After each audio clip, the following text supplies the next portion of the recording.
Historians note, this story takes place in the 8th year of Jean-Luc Picard's command of the Enterprise D, after the events chronicled in All Good Things, and prior to those described in Generations.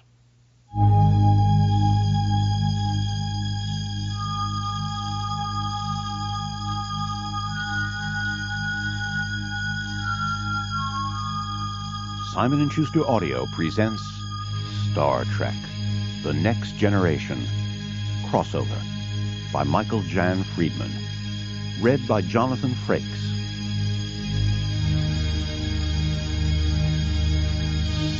Spock looked out on the 40 or so Romulans standing amid a sea of industrial cargo containers in a vast storage chamber.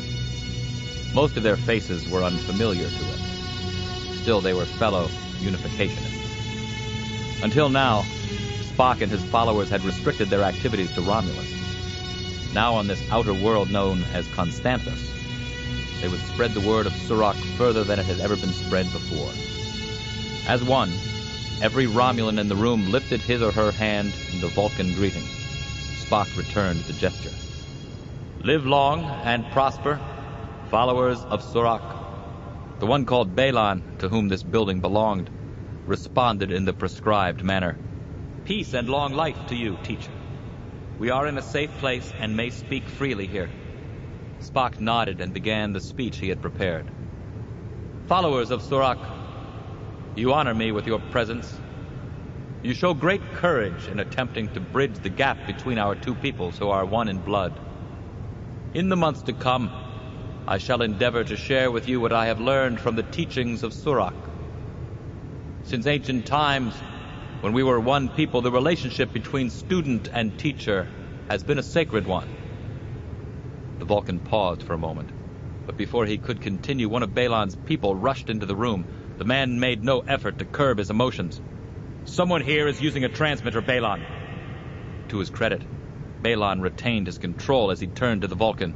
Teacher, we have been betrayed. A moment later, the first Romulan soldiers burst into the room, disruptors in hand. For a brief moment, the Unificationists struggled with them, but the struggle was short. It ended with several of Spock's comrades falling in agony to the soldiers' crackling blue disruptor beams. The Vulcan himself did not resist. What's more, he encouraged the others not to resist either. Resistance was not logical in this case. Clearly, there would be no escape. Finally, order was established. A stillness settled over the room as the Empire's newest prisoners conceded their fate. A few moments earlier, Spock had seen hope in the faces of the Constantharians. After all, they were greeting a teacher who would take them down Surak's path. Now those same faces were full of despair.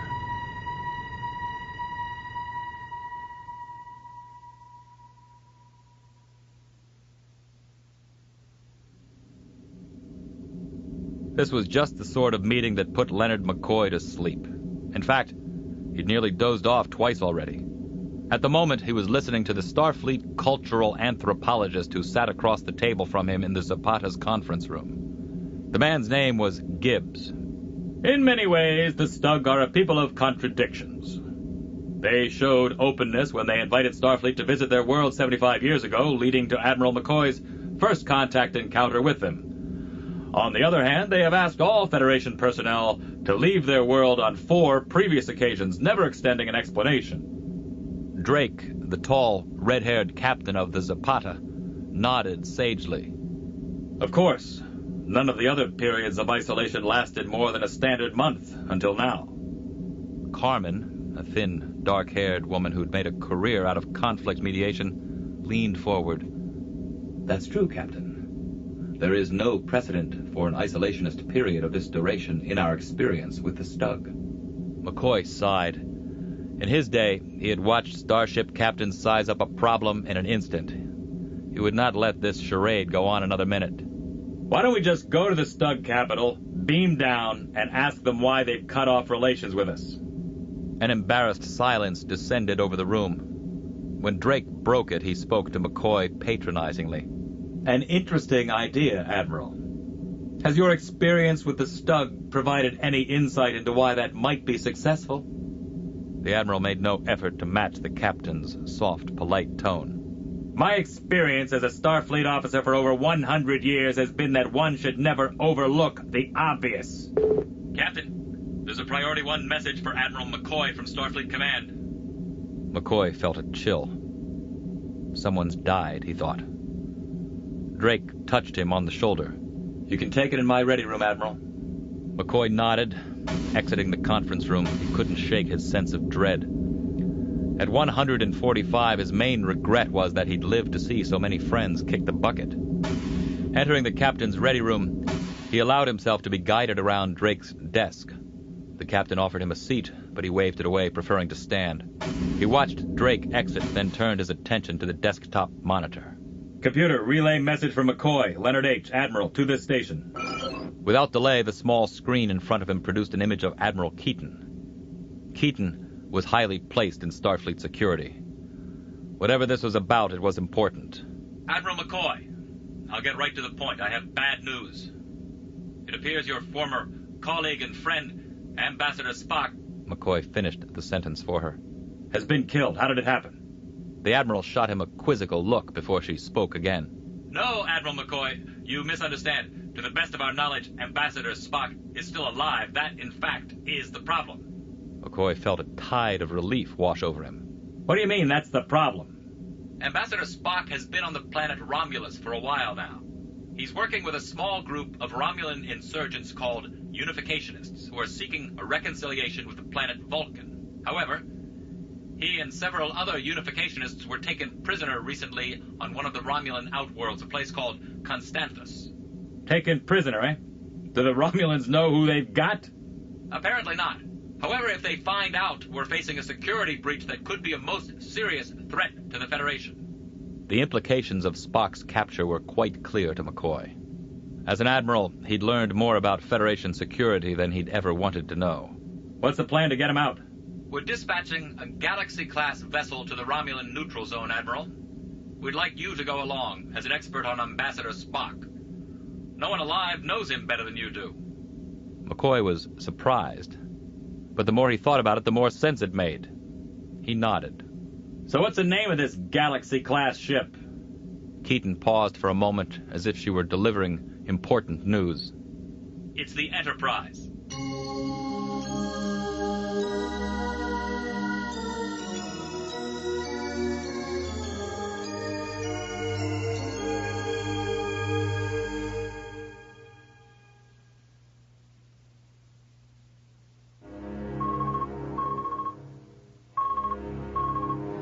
Montgomery Scott was sleeping when the computer woke him.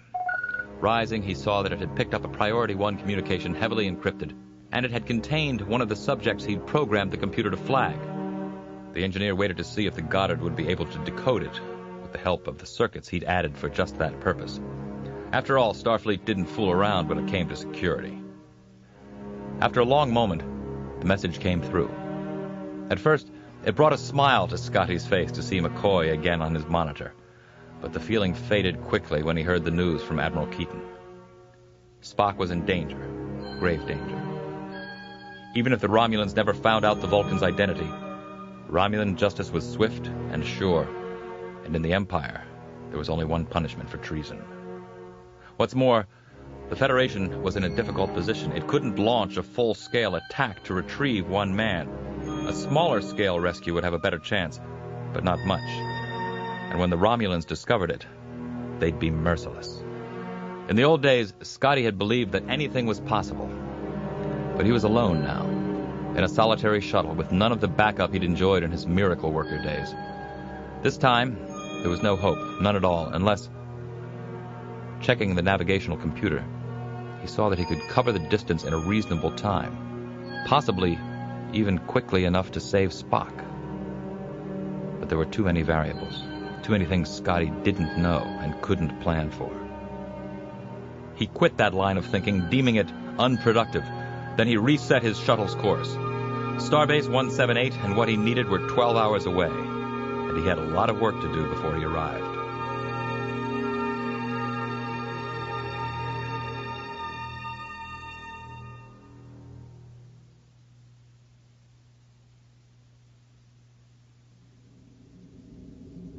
Captain Jean-Luc Picard shifted uncomfortably in his ready room seat. The monitor in front of him displayed the long, weather-worn face of Starfleet Commodore Edric. There's no easy way to say this, Captain. It's Ambassador Spock. He's been captured with a group of Unificationists on one of the Romulan Empire's outer worlds. A place called Constantis. Literally, crossover. For its position halfway between Romulus and the neutral zone. Picard's mouth went dry. Spock. Do they know who he is? Edric shook his head. Not yet, so time is of the essence. That's why we're dispatching a consultant to help you. Someone who knows Spock like the back of his hand. You may have heard of him. His name is McCoy. Admiral Leonard McCoy. Picard nodded. I know who he is, and I know his relationship to Spock. Better than anyone could possibly guess, Picard mused. Edric seemed happy that he didn't have to go into a long briefing on McCoy. Then our business is finished, Captain. I'm forwarding the rendezvous coordinates and formal orders to your ship. Good luck, Jean-Luc. With that, Edric disappeared from the monitor screen. The captain sighed. Once before, he had traveled into the Romulan Empire to find Spock. But then, the Vulcan had been free. Now he was a prisoner of the Romulan Empire. A different matter entirely.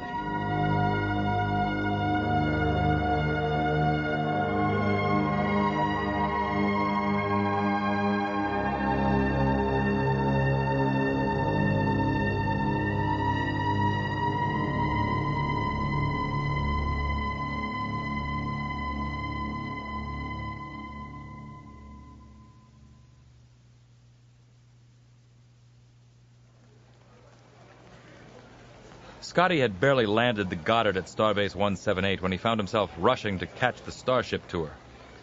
An Ensign Hammond greeted him at the lower shuttle deck.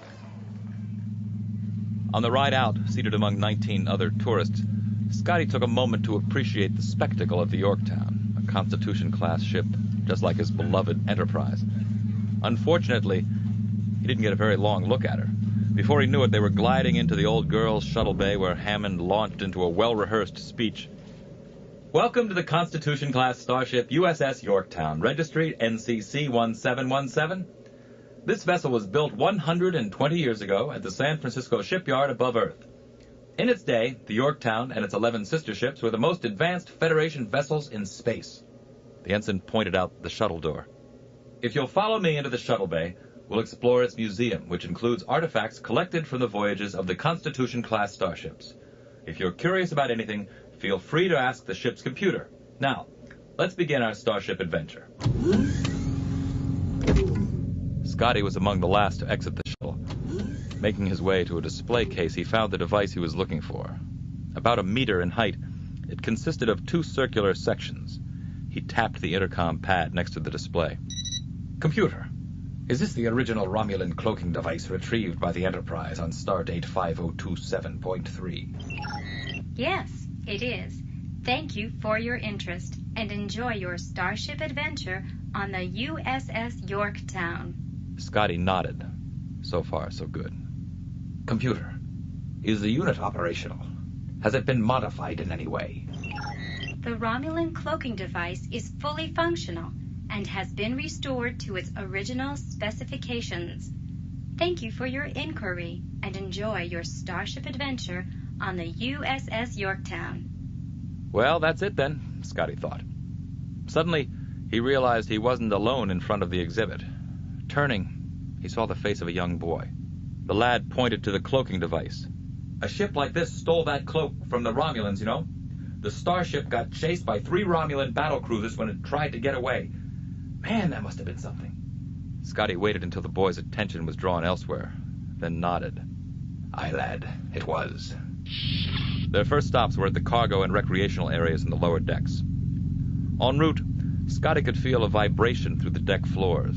The warp engines were online, he noted. When they reached the engineering deck, Scotty felt his throat constrict with nostalgia, but he kept his mind on his task. While the others were marveling at the engine core, Scotty discreetly headed for auxiliary control and seated himself behind the console. Then he quietly obtained access to the ship's engineering functions. His first task was to change the codes to restrict access. Then he began a minor overload in the warp engines. Abruptly, he was interrupted by Ensign Hammond. We're moving on, Captain Scott.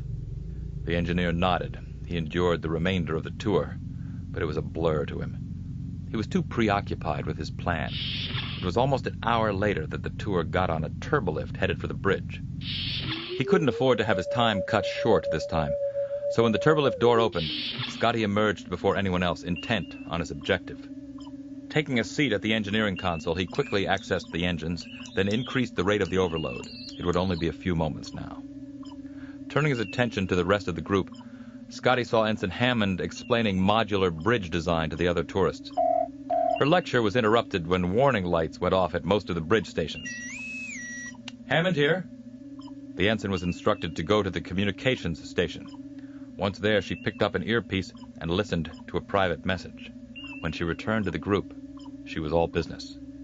I'm afraid we'll have to be getting back to the starbase now. There's a minor malfunction in the life support system. It's nothing to worry about, but I've been asked to evacuate the ship so maintenance crews can make repairs. She gestured toward the turbolift. If you will please enter 5 at a time, the lift will take you directly to the shuttle bay. As the first group entered, Scotty took the ensign aside. Is there anything I can do, lass? Hammond sighed. There's a fluctuation in the warp engine and the base is having trouble accessing the Yorktown's systems, but it's probably nothing. Scott shrugged. Perhaps I could take a look at the engines for you. Hammond smiled. No, thank you, sir. Only base personnel are allowed to perform repairs. Sighing, Scotty followed the ensign into a turbolift. All during the ride, he wondered how he would separate himself from her. Nothing certain came to mind. As they walked out onto the shuttle deck, the ship's computer began announcing yellow alert. It was an automatic response to the overload. Suddenly, the boy Scotty had met earlier threw them all a curve. Without warning, he broke and headed for the shuttle bay doors. It's the Romulans! I want to see! Hammond looked up at Scott, stricken. He held up his hand. I'll get it for you, lass. Just get the shuttle ready. It wasn't easy to catch the lad, but Scotty knew the corridors better than he did. After a couple of minutes, he caught sight of the youngster in front of a turbolift and commanded him to halt. Reluctantly, the boy obeyed. But Scotty wasn't angry, not in the least. By then, he realized what an opportunity he'd been handed. Grabbing the youngster's arm, Scotty directed him into a turbolift. The boy looked at him as if he were insane. Where are we going? Scotty touched the lift's command pad. The transporter room, lad. The boy swallowed back his trepidation. Then the lift came to a halt, the doors opened, and Scotty escorted him to the ship's transporter facility. As they approached, the doors parted for them. Have you ever taken a transporter? The boy shook his head, afraid and excited at the same time. The engineer grunted. Then you're going to have an adventure. Step up there, please. Though clearly still apprehensive, the boy ascended to the platform. Scotty took his place behind the transporter controls, then tapped the intercom control. Captain Scott to Ensign Hammond. I have the boy in the transporter room, but there's nae time to bring him to you. I'm prepared to transport both of us to the shuttle while you're in flight. Sir, I can't allow that. We'll wait for you here. Scott was trying to think of a response when the Yorktown saved him. The ship went to red alert, flashing lights, klaxons, and all. Hammond's intercom voice was taut. On second thought, sir, I don't think there's time. Scotty smiled. I'll get started as soon as you clear the ship, Ensign. Scott out. He looked at the boy. I cannot come with you, lad. No matter what I told Ensign Hammond, I need this ship for an important mission. You see, I'm going to face the Romulans. The boy's eyes lit up like beacons. Scanning his board, Scotty could see that the shuttle was clear of the ship. He winked at his unknowing accomplice. And son, I could never done it without you. Scotty energized the transporter. A moment later, the lad vanished in a blur of color and light. Confirming that the youngster had reached his destination, Scotty headed out the door at a jog, ignoring the intercom's insistent chirping. A few seconds later, he was back at auxiliary control. Sitting down at the main panel, he heard Ensign Hammond call him over the intercom. Wincing, he ignored her and got to work. It was a simple matter to halt the engine overload and to lock out the shuttle bay, so the doors wouldn't open when the maintenance crew arrived.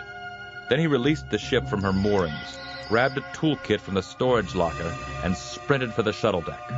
Once there, he wasted no time freeing the cloaking device from its display case and bringing it to engineering. It took 8 minutes to install, which was less than he'd planned. Finally, He took a turbolift to the bridge. When he reached it, he bolted for Sulu's station. The view screen already held the base commander's angry, bearded visage. We've scanned the ship, Captain Scott. We've seen what you did to the access codes. Whatever you're planning, it won't work. Blocking out the man's warnings, Scotty laid in the course he'd calculated on board his shuttle and hit the forward thrusters. He estimated it would take a minute to clear the dock. The base commander was angry now. I can't allow this vessel to be stolen, Captain Scott. Don't make me fire on the Yorktown. Scotty looked up from his controls. I regret this, Commander, but you have my word I'll return your ship if it's within my power to do so. All that remained was to push the button that would activate the cloaking device. A moment later, a warning light told him the cloak was operational. He took the ship to full impulse. Scotty knew it would be a simple matter for the Starbase crew to recalibrate sensors and penetrate the obsolete cloaking system. But in those few minutes, the Yorktown would make it well out of their range. He'd done it.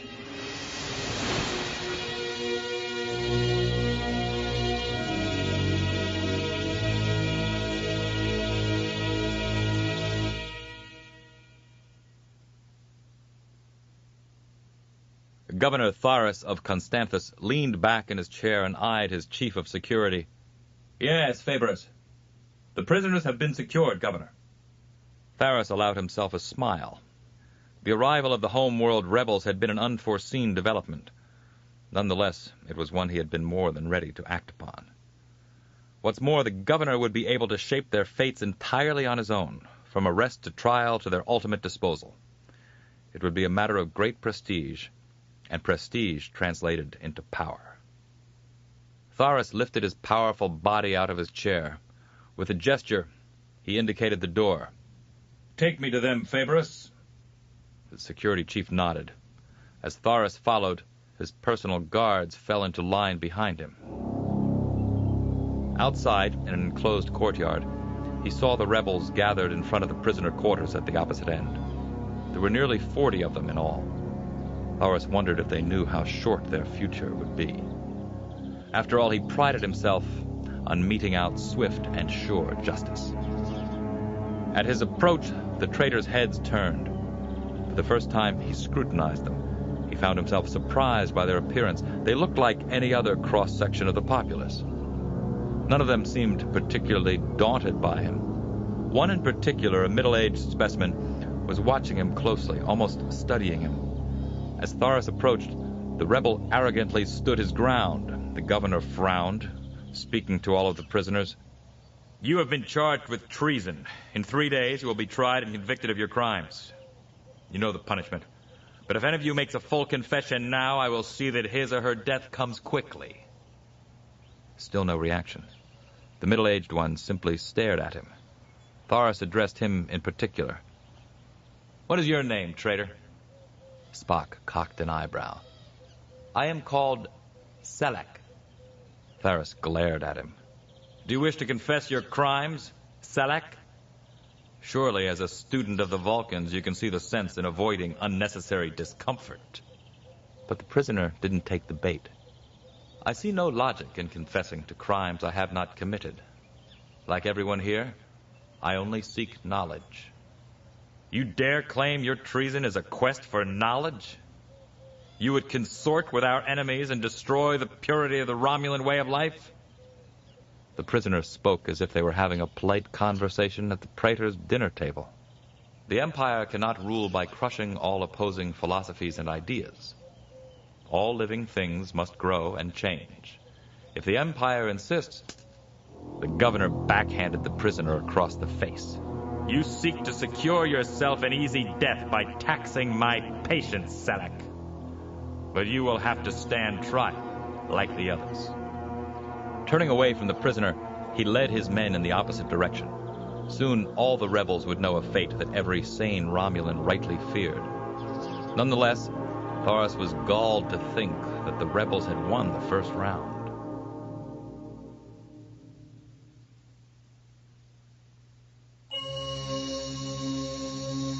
Picard stood in the shuttle bay, flanked by Commander Riker and Counselor Troi, and watched the shuttle from the Zapata move through the force field that held in their atmosphere. It glided across the deck and gently landed. As Picard approached the craft, the door opened. Slowly, Admiral McCoy emerged from it. The captain had met McCoy once before, just before the launch of the Enterprise. Then, as now, Picard was struck by how frail the man looked. Of course, simply reaching such an advanced age was a remarkable achievement. The captain inclined his head out of respect. Admiral, welcome to the Enterprise. I wish I could say I was happy to be here, Captain, but under the circumstances, I'll just say I'm glad the situation is in your hands and not someone else's. I appreciate your confidence, Admiral. May I present my first officer, Commander William Riker, and my ship's counselor, Deanna Troi. McCoy nodded, then turned to Picard. What's next, Captain? Picard indicated the exit. We'll arrange for your things to be taken to your quarters, Admiral. You then have the option of retiring there for a rest or joining us in the ship's lounge. McCoy looked at him askance. Captain, I didn't come here just to show the colors. I'd like to know what state your plans are in for getting Spock out of that Romulan rat's den. Suddenly, Picard saw what the problem was. Admiral, at the moment, there is no plan, other than to follow Starfleet orders and take up a position near the neutral zone, where we will pursue a diplomatic liaison. For God's sakes, man, we don't have time for diplomacy. Spock is at the mercy of those people. The captain stiffened. Currently, Admiral, there is no danger to Federation interests or security. And until Spock becomes a security disaster, we don't have to do anything to help him? The Admiral was ranting out loud now, having given up pretense to officers' decorum. Picard managed with effort to keep his own voice steady. I am not proposing to abandon the ambassador to his fate, but I am saying we must be cautious.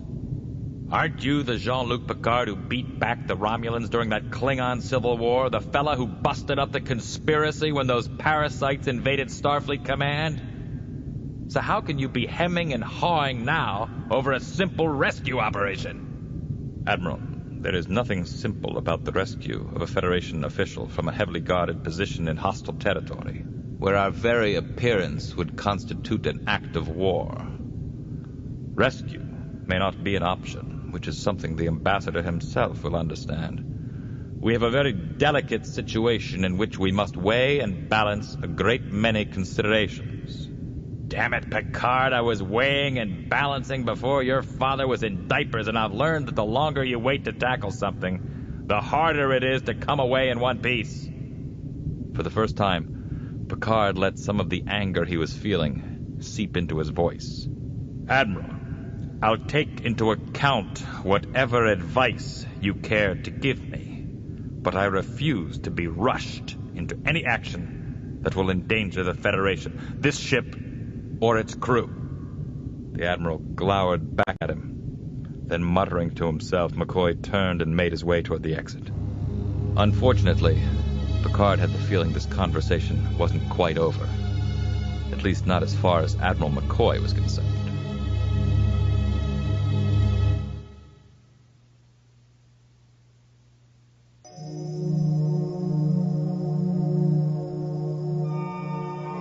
Proconsul Eragian of Romulus stared at his data screen in silence. Most of the reports before him revealed increasing tension in the outer worlds of the Empire. 2 instances of outright insurrection, quickly suppressed, but disturbing nonetheless. And then there was Governor Thorus. The Proconsul's eyes narrowed, giving his reflection in the monitor a predatory look. He had never given much thought to the governor of Constantis. And yet, in apprehending a pack of the Unificationists, Thorus had accomplished something even the Tal Shiar had failed at. What's more, he would almost certainly seek to make something out of this, to gain a name for himself. The governor's kind hungered after power the way Ferengi hungered after latinum. And now he had the means to satisfy his hunger. Thorus would keep the prisoners and try them himself, no doubt. He would attempt to demonstrate to the Romulan people that he was as effective as the homeworld leadership. Of course, from the Empire's point of view, his actions were deplorable. Thorus was demonstrating that he was more interested in his own gain than in the welfare of the Empire. However, there was no easy solution to the problem. If Eragian challenged the governor's authority, the leaders of the Outer Worlds would see that as a threat to their power. And the Outer Worlds were becoming well represented in the Senate. Eragian frowned. For now, it would be best simply to monitor the situation. Sometimes these things had a way of taking care of themselves.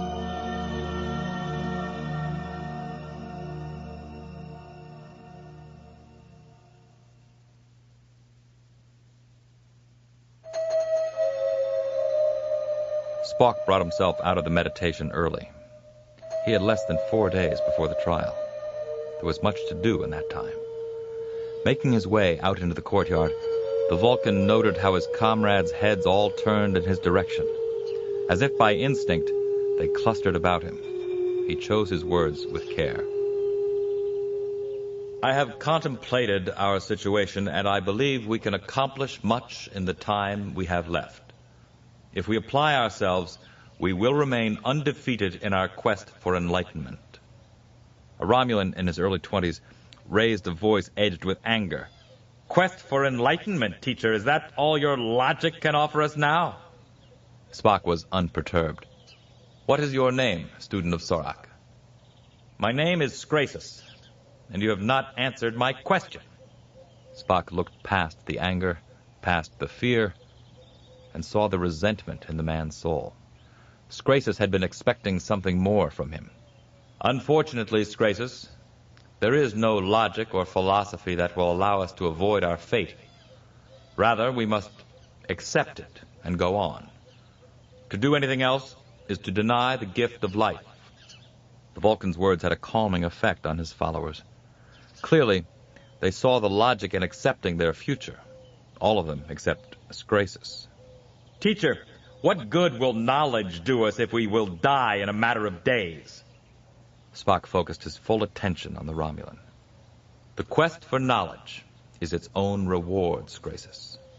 Until we die, we remain the masters of our lives. I choose to spend that time learning, and I welcome all others who make the same choice. Silence fell over the assembled students. None of them moved, the Vulcan noted. Scrasus still looked unsatisfied. However, he remained there with the others, willing to hear more of Surak's wisdom. That was good, Spock thought. Seeing that Scrasus would be an interesting student, the teacher began the afternoon's lesson.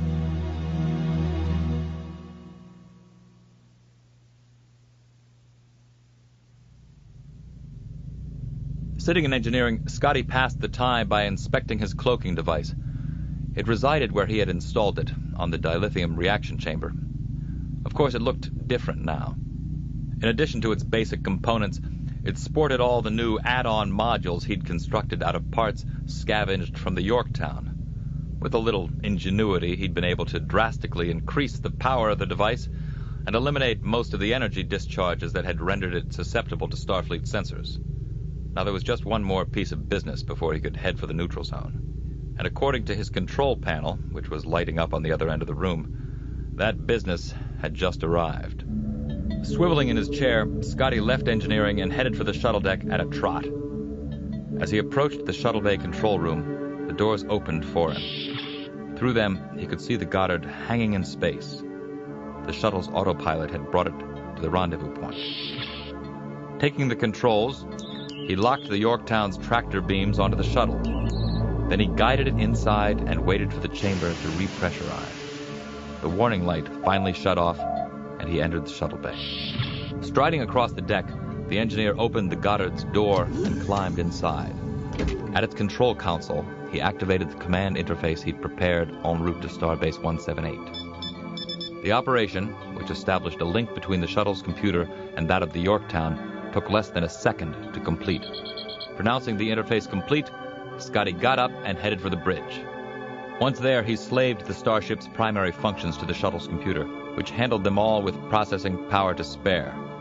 Then he established access to the shuttle's computer via the Yorktown's bridge stations, giving himself full control over a vessel that had once required an entire crew. Of course, his labors were far from finished. He still had to release the safety interlocks on the phaser banks and power them up. And when that was done, he'd have to bleed off antimatter from the engines for the photon torpedoes. Yes, there was a lot to do, but Scotty had the situation well in hand.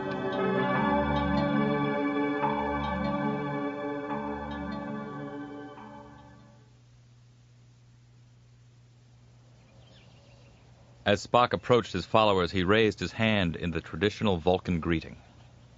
Live long and prosper, students of Surak. As a group, they returned the salute. Peace and long life, teacher. Before Spock could begin the day's lessons, Balon stepped forward. Teacher, excuse my interruption, but we have not yet dealt with the presence of the spy among us, the one who transmitted our location to the soldiers. Spock reminded himself that these people were Romulans, and that their passions were very close to the surface. They were only beginning to embrace the principles of Surak. Balon, how do you propose to determine the identity of this infiltrator? Would you have me use the Vulcan mind meld? Yes, teacher, if necessary. And what would that accomplish, Balon? At that point, young Scrasus stepped forward. Surely logic allows us to seek retribution for what was done to us. The Vulcan shook his head. No. Logic tells us that each of us is responsible for our situation, in equal measure. Each of us made a decision to violate the laws of the Empire in our quest for knowledge, though we knew the consequences if we were caught. We face Romulan justice, Scrasus. I think you will agree it is a system we abhor. Would you have us mete out the same sort of justice to the agent among us? A person who no doubt serves his or her society with dedication and conviction. The Vulcan surveyed the faces of his students as they grappled with what he had said. They were Romulans, so there was a measure of resistance, but he was confident that logic would prevail. He continued, before beginning any course of action, we must ask ourselves if it serves a useful purpose. In this case, revenge would serve no purpose at all. Scrasus remained unconvinced. But the spy is still among us. Our every move is being reported to the governor. Spock tilted his head. And what would he have to report? That we are discussing the wisdom of Surak? If so, he would be helping us to spread Surak's word, which is, after all, our purpose. Scrasus shook his head. The Romulan soul and our joint heritage cries out for retribution. To ignore that would be to deny who we are. Spock conceded the point. It is indeed illogical to deny one's nature. However, the intellect is also part of that nature. As Surak's followers, we do not seek to subvert the impulse for retribution. We seek only to ensure that emotions are not the guiding principles in our lives. In the present case, we would only lose by seeking revenge on our betrayer. Even Scrasus fell silent, and by that sign, Spock knew he had accomplished something.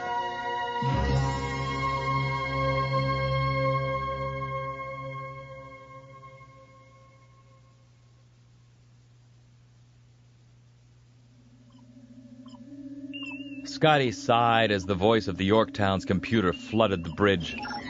The Yorktown is now crossing the Romulan neutral zone. Thank you for your inquiry and enjoy your starship adventure on the USS Yorktown. Scotty knew the news should have filled him with excitement and anticipation, but he only felt the aches and pains of his labors on the weapons system. In the end, it had been worth it.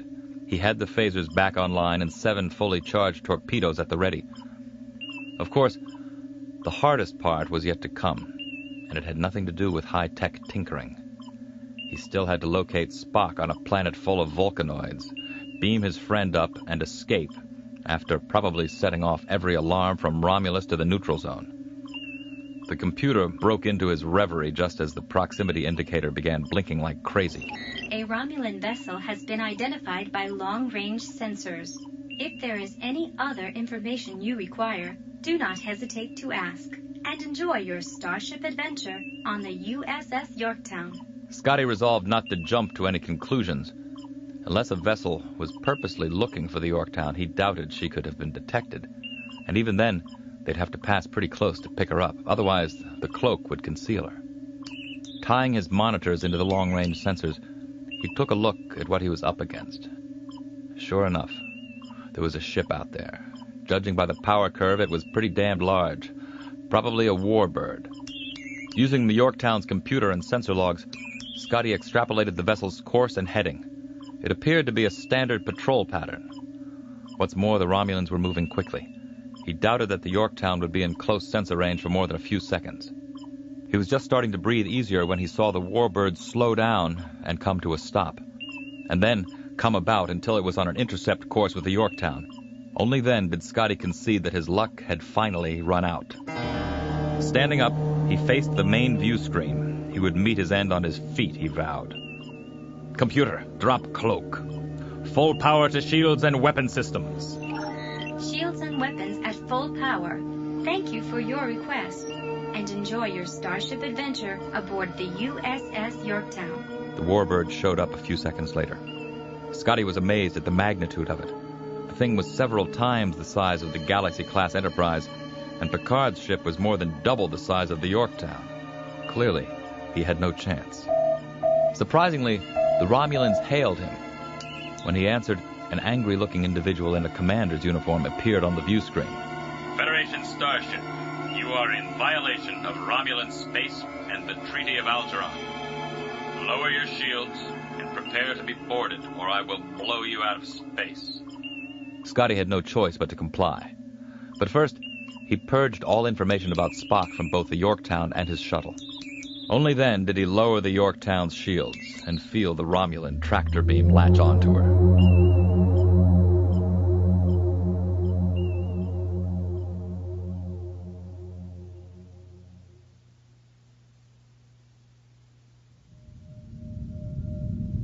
Picard leaned back in his captain's chair and considered the bridge's main view screen, which reflected the long-range sensor grid. There were several red blips moving across the thin green lines of the grid. Each blip represented a Romulan Warbird. Riker turned to him. There should be more of them, shouldn't there? Picard nodded and turned to Data, who was stationed at Ops. Mr. Data, I want to know why these neutral zone patrols look so sparse. Put together whatever information you can access and come up with a reasonable hypothesis. Hearing the opening of the turbolift doors and sensing his officers' reactions, Picard didn't have to look back to know that McCoy had entered the bridge. The Admiral ascended to a spot alongside Riker and harumphed. So, Picard, what are we doing to help Spock? The captain did not normally tolerate that tone on his bridge, not even from a higher-ranking officer. As it happens, Admiral, I have already begun working toward Ambassador Spock's release. He turned to Worf. Any response from the Romulans yet, Lieutenant? The Klingon shook his head. McCoy scowled. Well, I'll just wait here till we get one. Picard exchanged a glance with his first officer. Rising, Riker indicated his seat. All yours, Admiral. As McCoy sat down, he gave the captain the impression that he was willing to wait for a very long time.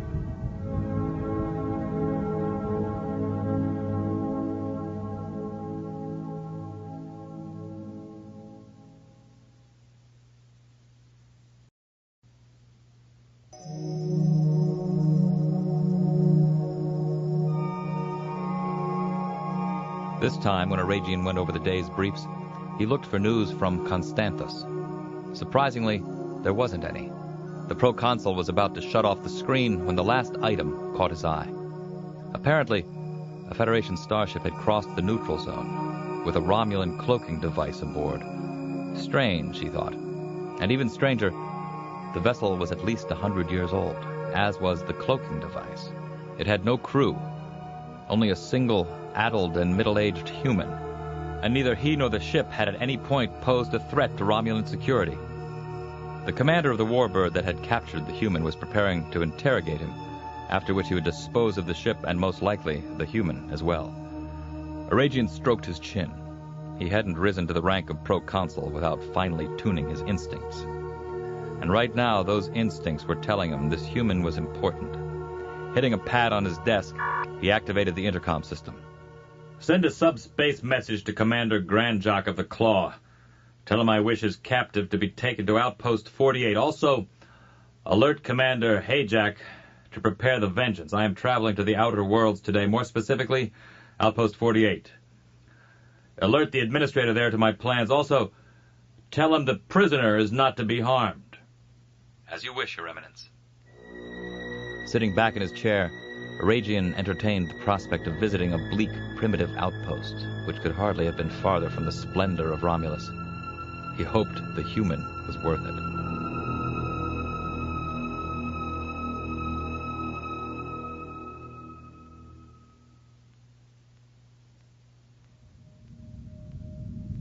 Picard was growing weary of McCoy's company. Painfully weary. At the moment, the man was standing among the aft stations, harassing the officers posted there. Out of desperation, Picard turned to Worf and asked the same question he'd asked half a dozen times already. Any response from the Romulans yet, Mr. Worf? None, sir. Perhaps if I were... He stopped in mid-sentence and looked at one of his monitors. Smiling grimly, he turned to the captain again. I have received a response, sir. The Romulans have granted us a secure link to their governmental center. The respondent is a proconsul named Eragian. A moment later, the view screen filled with the image of a lean and wolfish countenance. I am Proconsul Eragian, and you must be Jean-Luc Picard. The captain stood and approached the screen. It was time to lay his cards out on the table. At least those he was willing to show. Proconsul, the Federation is aware of the capture of several dozen Romulan Unificationists on Constantis. As a strictly humanitarian gesture, I have been empowered to take them off your hands. A smile played at the corners of the Romulan's mouth. A humanitarian gesture. I fear you've lost me, Captain. Picard smiled back. As the Federation sees it, your empire is in no win situation. If you keep the prisoners, they become symbols of oppression. If you kill them, they become martyrs, even worse. But if you turn them over to me... Eragian's eyes narrowed. I see your point now. If I release the prisoners, they will be seen as exiles, examples of Federation weakness, who couldn't prosper in the Empire. The captain nodded. Precisely. Not that it will provide a long-term solution to the Unificationist problem, but at least it will buy you some time. The proconsul tilted his head. Then you believe this unification movement will be an ongoing difficulty for us, even with this group gone? First, thought Picard, the truth. I do. Now, the lie. Nor is Vulcan any happier about it than you are. Contrary to popular belief, most Vulcans believe their society will be corrupted by an influx of Romulan ideas. They want no part of it, hence the dispatch of the Enterprise. In other words, Captain, this is an embarrassment to your side as well as mine. That's correct, Proconsul, and my job is to eliminate it, preferably before it gets out of hand. What I am offering is a graceful way out of this mess. I will take it under advisement, Captain. We will speak again. Eragian out. A moment later, the image on the view screen reverted to the grid they'd seen before, with its red blips moving slowly from one quadrant to the next. Picard frowned. It wasn't easy to tell what kind of effect he'd had, though he was reasonably confident he'd made some headway. Suddenly, he heard an exclamation from the vicinity of the aft stations. Turning, he saw Admiral McCoy making his way around the curve of the tactical station. Damn it, Picard! Are you out of your mind? Again, the captain thought, on my bridge, in front of my officers. If you have something to say to me, Admiral, I suggest we discuss it in my ready room. Before McCoy could suggest otherwise, he turned to Riker and gave him the bridge. Then he led the way into the familiar confines of his ready room, took a seat behind his desk, and waited patiently for the Admiral to join him. He didn't look directly at McCoy until the older man had shuffled in and the door had closed behind him. Now, Admiral, what is it you wish to tell me? McCoy cursed lavishly beneath his breath. My God, man, you've dealt with the Romulans before, haven't you? How can you trust those bastards? Picard leaned forward. What exactly are you suggesting? That I carry out this negotiation without speaking to the Romulans? McCoy's face reddened. What I am suggesting is that you do what you set out to do. Rescue Ambassador Spock. The captain leveled a hard stare at him. In other words, you'd like me to take on an entire enemy fleet, not to mention whatever defenses they enjoy on Constantis, without any regard for diplomacy. In other words, you're damned right. Picard here. This is Commander Data, sir. I have obtained some information concerning Romulan ship movements, which may shed light on the inadequacy of their numbers at the neutral zone. In tracking their engines' ion emissions, I noticed that a large number of their vessels have been deployed to a particular sector of the Empire. And why that sector in particular, Mr. Data? I do not know, sir. However, I will continue to seek the answer. Data out. In the silence that followed, McCoy glared accusingly at Picard. Ship movements and this patty cake you're playing with the Romulans. I expected more from you, Captain. Without waiting for a reply, the Admiral headed for the door. Picard bit his lip as he watched McCoy walk out onto the bridge. It was difficult enough dealing with the Romulans. Dealing with the Admiral as well made it doubly difficult.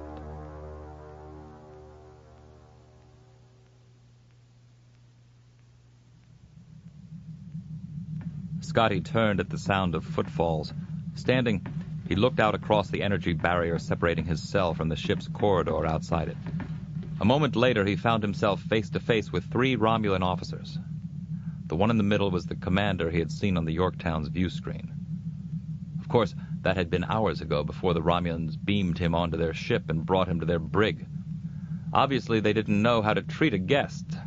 A Starfleet captain would never have kept him waiting so long.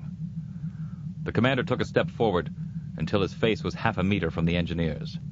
I will have my explanation now, human. Scott returned the commander's unblinking stare, and his scowl as well. I have nothing to say. If I were you, I would reconsider. You are alone, on a ship that is a century out of date, and yet you dare to enter Romulan territory. Tell me why. Scotty tried to size the commander up to divine his intentions. Why hadn't he destroyed the Yorktown on the spot? Was it simply to be sure the human wasn't a threat before disposing of him? He repeated his earlier remark. I have nothing to say. You must be mad, even for a human. Suddenly, Scotty had an idea. If nothing else, it might buy him some time. After all, as long as he lived, Spock still had a chance. You'll ne'er win, Romulan. Nay, as long as I draw breath. The commander's brow furrowed. Win what? We are not at war. Your people and mine, at least. Not until you made your pathetic incursion into our space. Leaning toward the commander suddenly, Scotty was gratified to see him flinch, despite the barrier between them. Did not think you could pull the wool over my eyes, you treacherous Romulan pig. You think the Federation will be yours for the taking, but even if the fools at Starfleet cannot see what you're up to, I can. And I'll nae rest until I destroy every last one of you. Obviously repelled by the display, the Romulan withdrew a few paces to confer with his officers. Finally, he came to a conclusion. Interrogate him. Find out if he has some hidden purpose, or if he really is as crazy as he appears. Though he maintained his manic expression, Scotty blanched inside at the prospect. He knew he wouldn't last long at the hands of a Romulan interrogator. And then something incredible happened. The voice of a Romulan officer came from the room's intercom system. Commander, we have new orders regarding the prisoner. He is not to be harmed, sir. What? Sir, the orders come from Proconsul Eragian himself. We are to bring the prisoner and his vessel to a station in this sector. Eragian is en route and will deal with the matter personally. The commander grunted. Turning to Scotty, he managed a resentful sort of smile. So there is something more to your story, human. Whatever it is, I can assure you the Proconsul will find it out.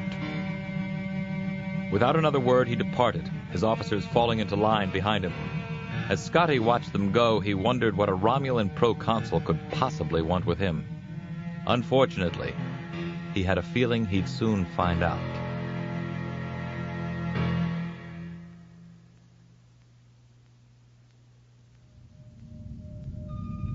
The first time Worf noticed the energy pulses on his long-range sensor monitor, he thought they were caused by a natural phenomenon. However, after a while, he began to wonder if he hadn't discovered something else entirely.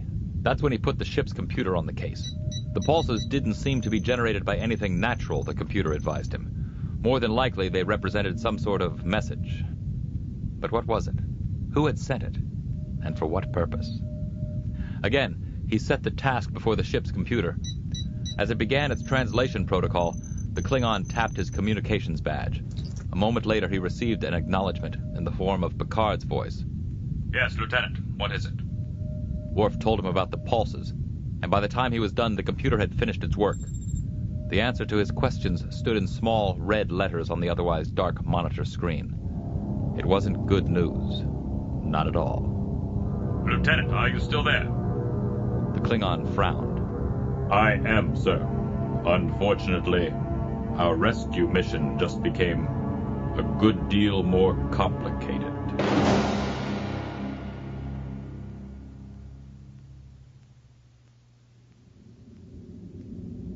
Picard leaned forward in his chair at the head of the observation lounge table. His senior officers looked back at him. Admiral McCoy was there as well, of course at the far end. The captain glanced from one face to the next. It seems we now have more than one hostage situation to address. Montgomery Scott has been lost in Romulan space. That's the message Mr. Worf received just a little while ago from Captain Scott himself, apparently via a series of energy pulses. McCoy's brow furrowed as he absorbed the news. After all, he had served with Scott on the original Enterprise. How the devil did Scotty get into Romulan territory? Picard shook his head. I wondered that myself. As a result, I did some checking with Starfleet Command, which came up with some rather interesting information for me. The captain went on to describe the liberation of the Yorktown. By the time he finished, there were more than a few expressions of admiration around the table. Riker's eyes narrowed. This isn't just a coincidence. He must have gotten wind of Spock's captivity and set out to rescue the ambassador on his own. The Admiral harumphed. At least someone showed they had the guts to get Spock back. Picard darted a glance in McCoy's direction. He would not take the bait, he told himself. He would not. Gathering himself, he made what he knew would not be a popular announcement. Unfortunately, our orders are largely the same as before. We are to monitor Ambassador Spock's situation and negotiate for his release. Captain Scott's problem must be regarded as secondary. The Admiral's eyes blazed. Secondary of all that! Picard interrupted him. We are here to address a threat to the Federation, Admiral. We cannot allow our personal feelings to cloud our objective. McCoy grunted. Then why bring Scotty up at all? The captain fixed him with a gaze. Because he may be tortured. And if he is, he may talk. Thus far, the Romulans don't know what they've got on Constantis. But soon, they may. The Admiral pounded his fist on the table. All the more reason to go in and get the both of them out. No, Admiral. That is not the approach with the greatest chance of success. Nor will I risk the Enterprise on such a venture. Riker nodded. I agree with the captain. We can't place the whole ship in jeopardy. He turned to Picard. But, sir, what about a shuttle? On a clandestine mission? I know it won't be an easy matter to retrieve Captain Scott from wherever they're holding him, but then I like a challenge. Before the captain knew it, Geordi had volunteered as well, and Data too. And then Troy and Crusher and Worf in quick succession, even though Scott and the Klingon had not been the best of friends. Picard held up his hand for silence. Apparently, Scott had made quite an impression during his short stay on the Enterprise. I'm certain Captain Scott would be gratified to see how highly you think of him. However, risking even a shuttlecraft... Worf cut him short. It would not be much of a risk at all, sir. Captain Scott is being held in a lightly fortified sector of the Empire. Nothing at all like Constantis, and according to his message, his prison is a rather dilapidated one. The captain sighed. He weighed the chances of success against the rewards of failure, and finally, he made his decision. Against my better judgment, I will allow a rescue attempt. Commander Riker, you will be accompanied by Commanders LaForge and Data. As for the rest of you, I need you more here on the Enterprise. Mr. Worf, you will take over Mr. Data's examination of Romulan ship movements. Dismissed? The Klingon looked as if he were about to protest, but thought better of it. Instead, he frowned and headed for the exit. So did everyone else. Everyone except the captain and Admiral McCoy, that is. Once they were alone, facing each other across the length of the table, McCoy leaned back in his chair. His blue eyes gleamed beneath feathery white brows. You know, this ups the ante, Picard. If the Romulans realize the Federation sent a team to get Scotty out, it's going to make them less eager to negotiate about anything, including the release of the Unificationists. McCoy jabbed a bony finger at the younger man. You're going to have to find a way to speed things up if you're going to get Spock out of there. Play another angle, maybe. In fact, I've got something in mind. As Picard listened, McCoy shared his plan with him. There was only one problem with it. It won't work, Admiral. We're dealing with a delicate problem here, one with sweeping implications for the Federation. This is no time to conduct an experiment in gamesmanship. McCoy stood and planted his hands on the table. Damn it, man. Don't you see? Extreme situations call for extreme measures. That's the way we always did it on our Enterprise. As the captain rose, he felt the blood rushing to his face. It might help, Admiral, if you remembered that this is not your Enterprise. We do things differently around here, and as long as I am in command of this vessel, we will continue to do them differently. McCoy's eyes screwed up tight. Then you leave me no choice, Picard. From now on, you're no longer in command of the Enterprise. The captain blinked, scarcely able to believe his ears. You heard me, Picard. I'm relieving you of your command. You're restricted to quarters. Admiral, listen to me. Think of the officers we're sending out in that shuttle. Think of the lives you're playing fast and loose with. I am thinking of lives. I'm a doctor, damn it. I've never thought of anything else. With that, he turned and exited the observation lounge, leaving the captain all alone. Behind his back, Picard could hear the Admiral address Mr. Worf. Over the channel for me, Lieutenant. To Constantis. The Klingon hesitated. The captain knew that Worf would not simply obey McCoy's directives, not without some explanation. After all, personal loyalty meant more to the Klingon than anything. Sighing, Picard came out onto the bridge. All eyes were drawn to him, Worf's in particular. You have received an order, Lieutenant. I trust you will follow it. Satisfied, McCoy turned back to Worf. Well, Mr. Worf? As the Klingon complied, albeit reluctantly, the captain crossed in back of him and made his way to the turbolift. Nor when its door opened did he look back. He simply stepped inside, let the doors whisper closed again. For the first time in years, someone else was in charge of the Enterprise.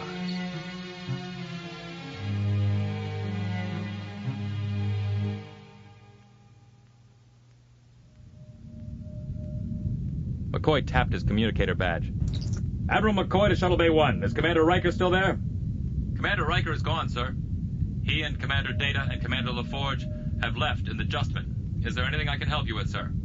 I guess not, Lieutenant. I just wanted to let them know that Captain Picard's no longer in charge here, but then they'll find that out soon enough. McCoy out.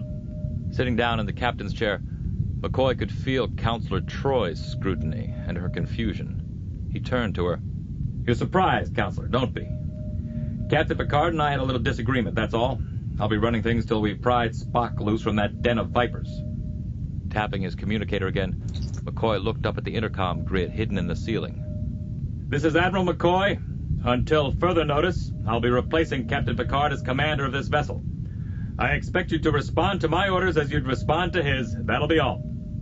Troy looked at him. Admiral, I know you are within your rights to assume command. However, it has been a long time since you've had occasion to deal with alien races. Stop right there, Counselor. I'm all too familiar with the Romulans. And they've got my friend. I'll be drawn and quartered before I let... Worf cut him off before he could finish. Admiral McCoy, I have obtained a communications link with Constantis. You will be speaking with Governor Thorus. A moment later, the governor's image filled the view screen. As far as McCoy could tell, Thorus was a typical Romulan administrator, beady-eyed, wary, and not half as smart as he thought he was. Greetings. My name's McCoy, Leonard McCoy. I am Thorus, Governor of Constantis. And the reason for your communication? The Admiral shrugged. I wanted to see if we can't work something out with regard to those Unificationists you're sitting on. Is it not customary to conduct negotiations with the homeworlds? Actually, we tried that. A fellow named Eragian said he'd think about it. You know what that means, don't you? I'm no spring chicken, Governor. I don't have time for a runaround. Now, the way I see it, you're the one who captured the rebels. It makes sense to me that you'd be the one to decide their fates. The Admiral leaned forward in a conspiratorial kind of way. Governor, I'm presenting you with an opportunity, a chance for you to improve your position in the Empire without making martyrs out of those rebels. Thorus seemed interested.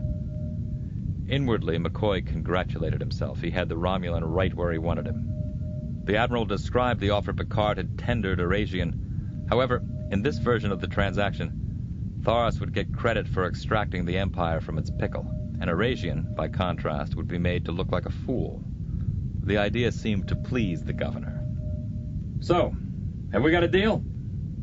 I will consider it and return your communication when I have an answer for you. The Governor's image vanished from the view screen, replaced by the star field that had preceded it. Turning in his seat, the Admiral noticed that Counselor Troy was looking at him again. If anything, she seemed more concerned than before. Don't have a canary, Counselor. When it comes to Romulans, the direct approach is the best approach. Trust me on this. But far from giving him her trust, Troy got up and left the command center. McCoy could feel the tension the Counselor had left in her wake, the chill. He ignored it. After all, as Picard himself had pointed out, people's lives depended on what they did here, and McCoy wasn't going to let anyone deter him from doing what he had to do.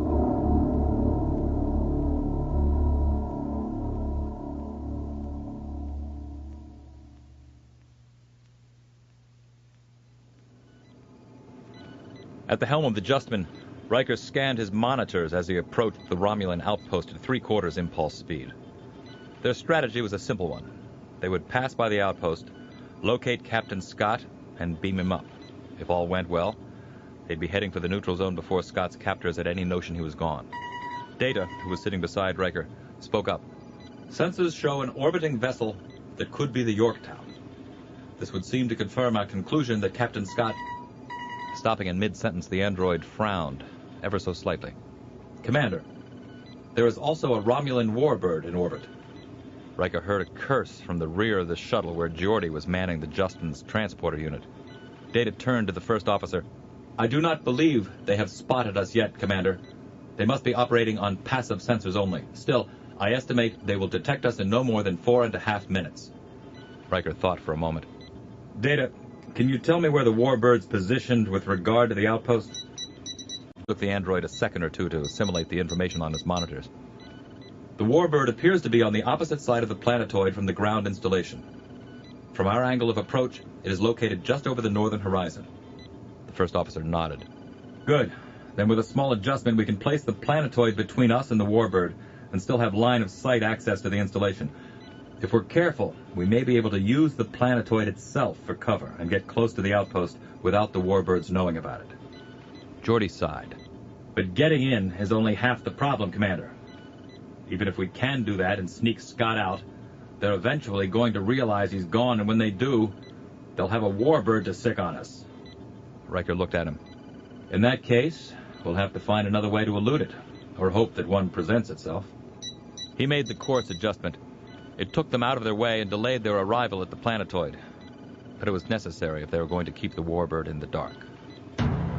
By the time they'd crept within transporter range, the first officer could see the planetoid through the observation port. It was a dead gray rock, devoid of even an atmosphere, featureless, except for the Romulan installation that clung to it like some kind of artificial octopus. Riker pointed to the spot on his monitor. There it is. Fortunately, a place that old isn't likely to have the sensor capacity to detect us at this range. Scan it for human life signs, Data. The android complied. Unfortunately, it seemed they'd hit another snag. There appears to be some sort of magnetic shield around the central portion of the installation, Commander. No doubt, a measure designed to prevent just the sort of rescue we had in mind. Geordi chimed in from the rear of the shuttle. We can use the remote control bands to beam down and penetrate the shield on foot. Since the outer limits of the place are unshielded, All I need to do is find a blind spot in their sensor net. Riker nodded. Get to it, Geordi. And don't spare the horses.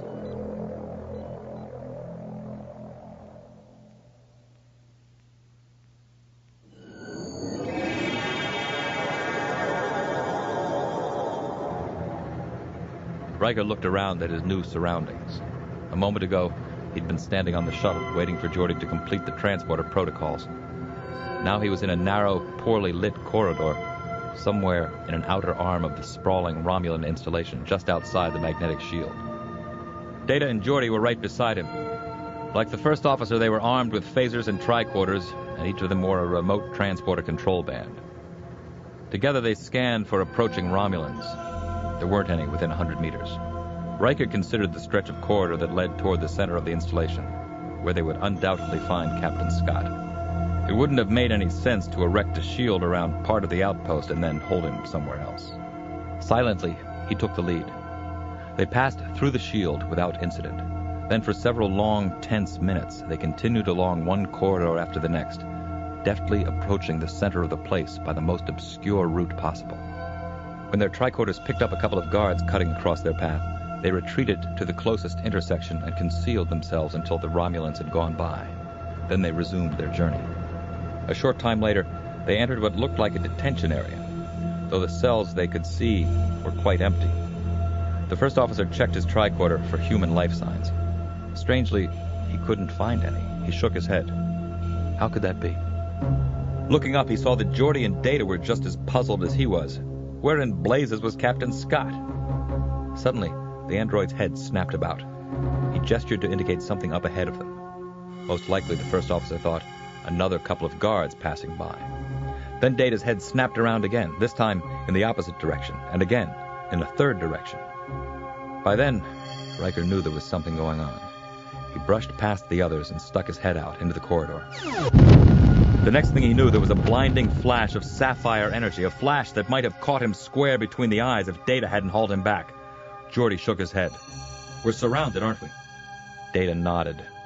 Yes, we are. All avenues of egress are blocked. The engineer turned to Riker. Your call, Commander. The first officer tightened his grasp on his phaser. If the Romulans were onto them, there wasn't much chance of their getting away. On the other hand, he didn't love the idea of being taken prisoner. Follow me, gentlemen. This is called making a break for it. Diving out into the corridor, Riker rolled and came up firing. He didn't have to look behind him to know that Data and Geordi were right behind him, giving the Romulans all they could handle. Then he heard the sound of footfalls behind them. Glancing over his shoulder, he saw that another pack of Romulans had caught up with him. Cursing, he turned to fire back at them. But this time he wasn't so lucky. A disruptor beam caught him in the shoulder and spun him around. A second one swept his leg out from under him. The last thing he recalled was twisting awkwardly in the air and wondering how much it would hurt when he landed.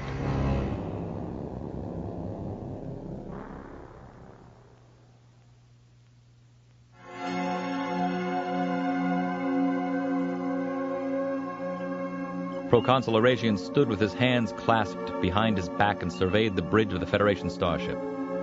The registry on the exterior of the hull suggested this was the Yorktown, the starship employed more than a century ago. But it had a Romulan cloaking device, one of the original modules developed on the homeworld long before cloaking technology was perfected. Of course, the device had since been upgraded, and by someone who knew what he was doing. But its rudimentary construction was still eminently recognizable. How had the Federation gotten its hands on it? None of the records he could find gave him any answer, but then even a proconsul couldn't access quite everything in the Imperial databanks. And there was a bigger question. Why had this vessel crossed the Federation neutral zone? Commander Grandjock had called its pilot a madman, and yet a madman with the talent to run a starship on his own. Eragian approached the red-orange railing that encircled the command center and ran his fingertips along its surface. A middle-aged human on an antiquated vessel, a mission that defied all logic. The proconsul sighed. There was something missing here, some bit of information he lacked, but what could it be?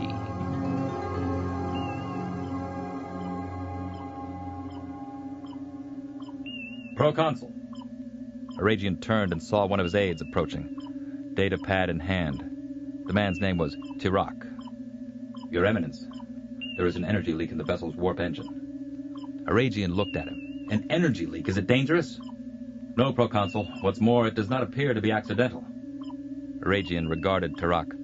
Not accidental? Are you saying the humans sabotaged this ship?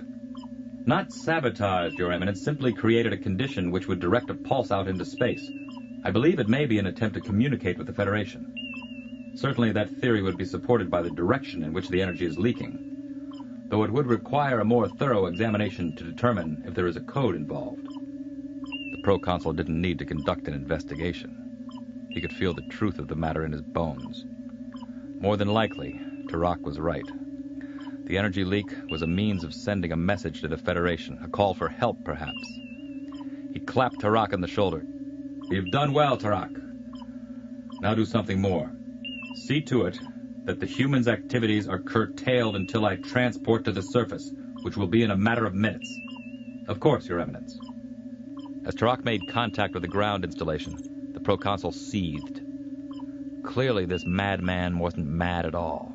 It was one thing to commandeer an ancient starship and try to take it behind Romulan lines, but to devise such a clever way of calling for assistance. Proconsul! Eragian turned, surprised at the alarm in Tirak's voice. The man looked ill. What is it, Tirak? The human, Your Eminence. He's gone. His anger mounting even higher, Eragian whipped out his own communicator and made contact with the base. He would soon straighten this out. Commander Barnock! A moment later, the base commander responded, his voice tremulous. I don't know what to say, Your Eminence. The human was under the watch of... Tirak interrupted the conversation. Your Eminence, sensors show that one of our transport vessels has broken orbit without authorization and is leaving at maximum speed. Eragian couldn't believe it. He terminated the communication and initiated another one, this time with the commander of the Vengeance. This is the Proconsul. Bring me aboard, now! In seconds, he found himself on the Warbird's bridge. He turned to Commander Hayjack. There's a transport vessel that's just broken orbit, Hayjack. I want it pursued. Hayjack barked some orders. Immediately, the bridge crew set to work. By the time the Proconsul took up a position in front of the view screen, it had obtained an image of the departing transport. The Vengeance was a good deal faster, Eragian assured himself. The human would not get away, despite everything. I want the pilot of that vessel taken alive, Hayjack. He owes me an explanation and a great deal more. Hayjack turned to his weapons officer. Target the transport's warp drive. Warp drive targeted, Commander. Photon torpedoes ready. Hayjack's eyes narrowed. He gave the order to fire. As Eragian watched the view screen, he saw the transport racked by a barrage of photon torpedoes. All of them focused on the portion of the vessel where the warp drive was most vulnerable. He smiled as the transport dropped out of warp. Then, before his startled eyes, the transport blew up. The shards of its hull went careening in all directions, including right at the view screen. The Proconsul realized that his mouth was hanging open. He shut it, then cast a glance over his shoulder at Hayjack. I said I wanted him alive, Hayjack. Hayjack shook his head, disbelievingly. I don't understand, Your Eminence. Those torpedoes shouldn't have caused an explosion. They should have disabled the warp drive, nothing more. Eragian turned back to the view screen, where the fragments of the transport were still tumbling through space. Perhaps the commander was correct. Perhaps the human had seen that he would be caught and interrogated and escaped the only way he could, by destroying himself. But this wasn't over yet, Eragian resolved.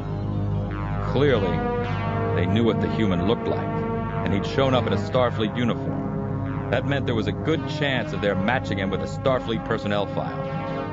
Open a secure channel to the home world, Hayjack. As the commander moved to comply, Eragian promised himself he would get to the bottom of this, one way or another.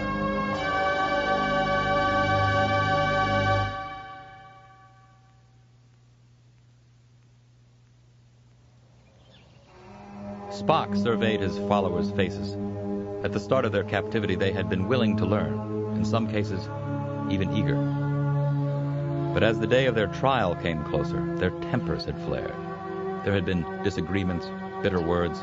Some arguments had nearly come to blows. He'd had to concede, finally, that these were Romulans, not Vulcans. No amount of education would change that, even if they were to live many years instead of the single day left to them. Yet they were here now, looking to him for a palliative that would relieve them of the pain they were in. And as their teacher, he would do his best to ease their passage. Above all, the universe is ordered by logic, in both the realm of normal space that we inhabit and the other dimensions we have observed. Even in the chaos of subspace mechanics, we can see the elegant symmetry of the universe. For the moment, his students seemed to forget their plight, caught up in the hopefulness of his lesson. Encouraged, he went on. Surak tells us to find order in chaos. When asked about the possibility of life after death, he said it would be illogical for the universe to create complex, reasoning beings only to dispose of their minds when their bodies no longer functioned. That principle was the basis of the Vulcan practice of preserving the Katra, the sentient soul of the dying, in the Hall of Thought. Unfortunately, none of his students would have their minds saved that way, but he didn't dwell on that fact. We will live on, in one manner or another. When the tyranny of the Empire is but a distant memory, what we do here and now will be remembered. For a moment, there was silence. Then, one by one, his students raised their hands in the Vulcan salute. It was the equivalent of applause, and it swept through their ranks as a wind sweeps through the desert. Scrasus was the last to respond, but in the end, he raised his hand as well. The Vulcan felt a rush of pride, a natural response which it would have been illogical to deny. He had reached all of those before him, even the difficult Scrasus. It was a satisfying moment, and it was made more precious because he would enjoy so few of them before the Romulan sentence was carried out. Nodding almost imperceptibly to his students, Spock raised his hand to return the salute.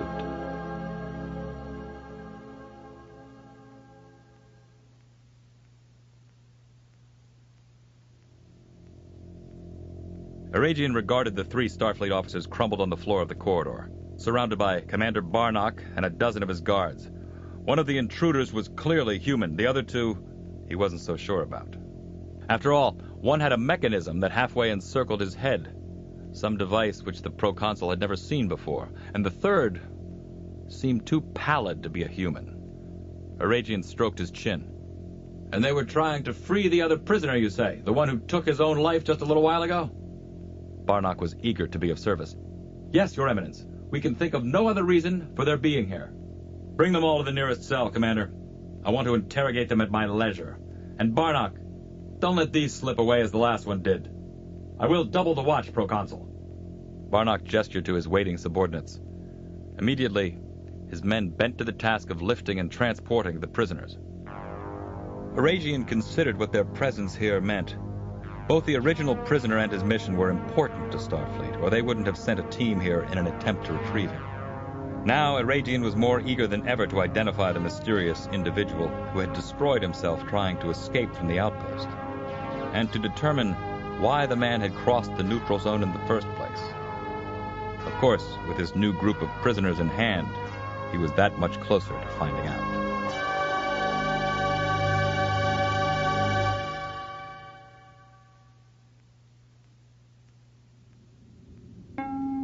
Alone in his quarters, Picard stared at his personal terminal and reran the log of McCoy's conversation with Governor Thorus.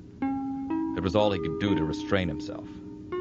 Somewhere across the imaginary border of the neutral zone, 3 of his people were risking their lives to rescue one of the greatest figures in the history of the Federation. If their mission had been fraught with danger before, it was now doubly so. He'd thought about asking Dr. Crusher to judge McCoy incompetent to run the ship. That was her prerogative as chief medical officer. But she wouldn't do it unless the Admiral really was incompetent. And as much as the captain disagreed with McCoy's practices, he couldn't say for certain that the man was unfit.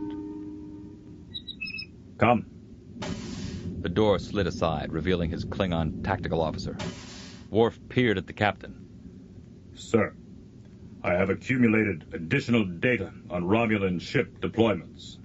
The gleam in the Klingon's eyes told Picard there was something interesting about the information Worf had gathered. However, the captain reflected, he was no longer in command. The Klingon seemed to see that in his expression. I told the Admiral I had this information, sir. However, he did not seem very interested. I was advised to file it. Picard gestured to a chair. In that case, Lieutenant, have a seat. The Klingon moved to a chair on the other side of the room. Apparently, sir, the sector of space to which the Romulan ships have been sent is bounded by the border opposite the neutral zone. They share this border with a race called the Stug, which cut off relations with the Federation recently for no apparent reason. The Stug are a formidable people, according to all records of our dealings with them. However, they have never succeeded in unifying themselves sufficiently to pose a threat, either to the Federation or anyone else. Picard frowned. So, why would the Romulans have committed so many of their vessels to Stug space? It was clear from the Klingon's expression that he didn't know. Picard sighed. Continue to keep an eye on the situation, Mr. Worf. Perhaps the Romulans, or even the Stug, will do something that will illuminate their motives for us. The tactical officer inclined his head. Aye, sir. Without further ado, he rose and made his exit. The captain watched the door slide closed behind Worf. Like the Klingon, he wished he knew more about what was... Proconsul Eragian, with several of his personal escort in tow, negotiated a corridor on his way to the Federation prisoner's cell. He might have interrogated them sooner, of course, but one of the cardinal rules of interrogation was to allow a prisoner time beforehand. This is Eragian. Your Eminence, this is Commander Hayjack. We've received a message from Romulus. I believe it is the one you were waiting for. Eragian thought for a moment. Relay it to the terminal in Barnock's office. I'll view it there. Eragian out. It didn't take long for Eragian to make his way to the office, or to close the door so he could be alone. And it took even less time for him to activate the terminal. Then it was just a matter of accessing the message, which had already been downloaded from the Vengeance. Actually, the Proconsul mused it wasn't a message at all, but a packet of information. On one side of the monitor screen, there was an image of the human who had perished in the transport ship. On the other side, there was a block of data. Eragian leaned forward to read the small-faced characters. Interesting, he thought. After just a few moments, very interesting indeed. There was a file on the human as long as his arm, and then some. The man's name was Scott, Montgomery Scott. Born... The Proconsul blinked, then leaned closer to the screen. That date was wrong, he told himself. It had to be. If this was the same Montgomery Scott, and the homeworld computers had indicated there was no other, the man would have to have been 150 years old. For a Vulcanoid, that was merely middle-aged, but for a human... Apparently, Scott had served on an earlier version of the Enterprise, under a Captain James Kirk. It seemed almost impossible that it could be the same man. He would have been too elderly to participate in such an escapade, too frail. And yet, in a way, it made sense. The Montgomery Scott in the file was an engineer of considerable acumen, and the prisoner would have to have been in command of such expertise, or he could not have set up a call for help in the form of an engine pulse, or taken charge of the transport that eventually proved his undoing. Eragian scowled. Too bad the human had decided to take his own life, or he would have gotten to the bottom of this mystery a long time ago. In fact... Wait, he thought. The color draining from his face. The Enterprise. Excitedly, Eragian stored the Scott file and called up another, a detailed report on the Enterprise of 100 years earlier. Scrolling quickly, he found the personnel section, which described those crew members for which biographical information was available. Using his finger, he went down the list until he came to the name of the vessel's first officer. There. Slowly, a smile spread across Eragian's face. Montgomery Scott had served alongside the reputed leader of the Unificationist movement on Romulus, the Vulcan named Spock. And was it not a strange coincidence that Scott should appear in the Empire just now, when a contingent of the rebels had been captured on Constantis? A very strange coincidence. Unless the great Vulcan diplomat was one of those who had been captured, and he had been in their hands all along. Proconsul's smile broadened as he pondered the possibilities, and then instantly faded. After all, it wasn't the forces of the home world who had discovered Spock. It was Thorus. Eragian's hands became fists. Did the governor know what a valuable prize was in his possession? Or was there still time to wrest the Vulcan from him? Deactivating the monitor, he rose from his chair. As he headed for the door, he realized he would need to obtain additional ships. His overriding concern was to obtain Spock before Thorus could make a hero of himself. And that might require some firepower.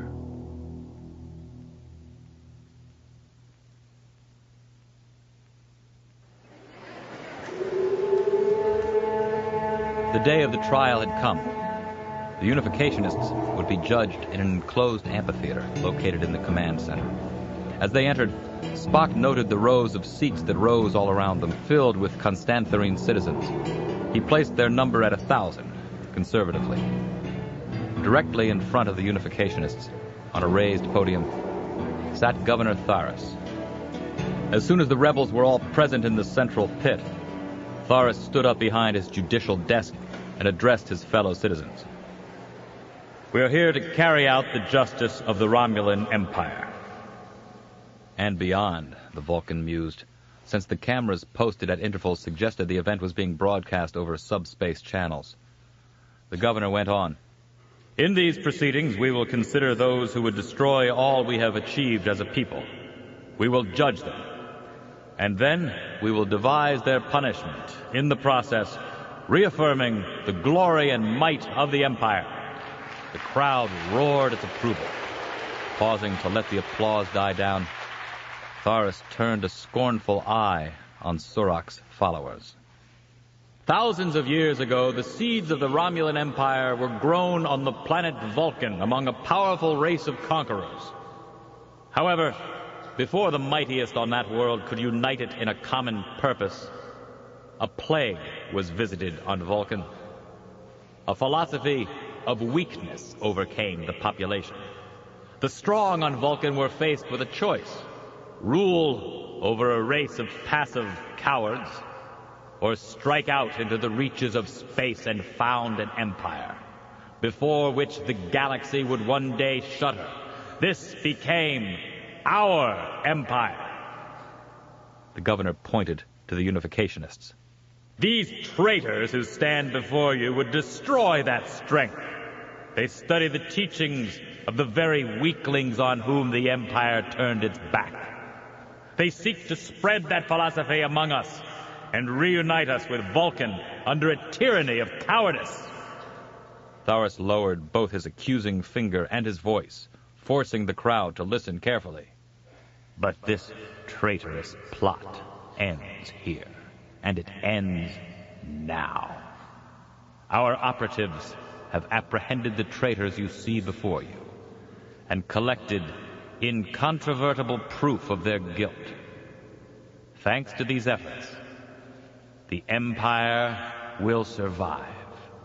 It will endure.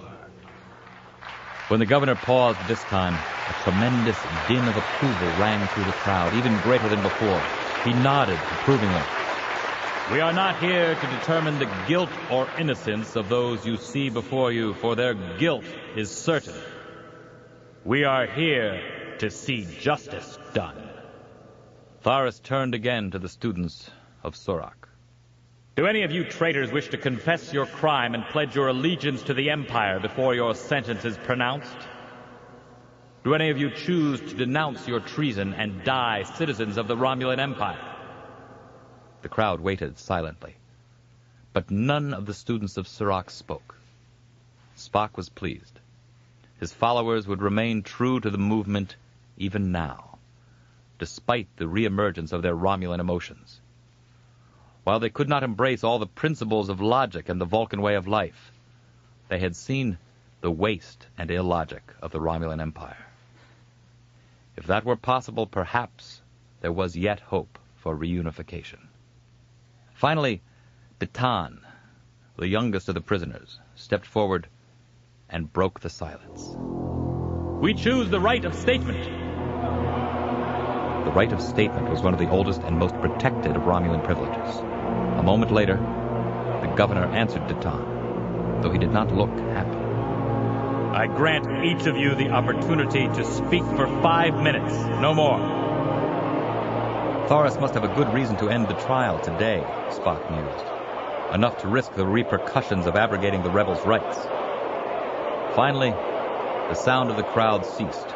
In the silence that followed, Datan came forward to speak.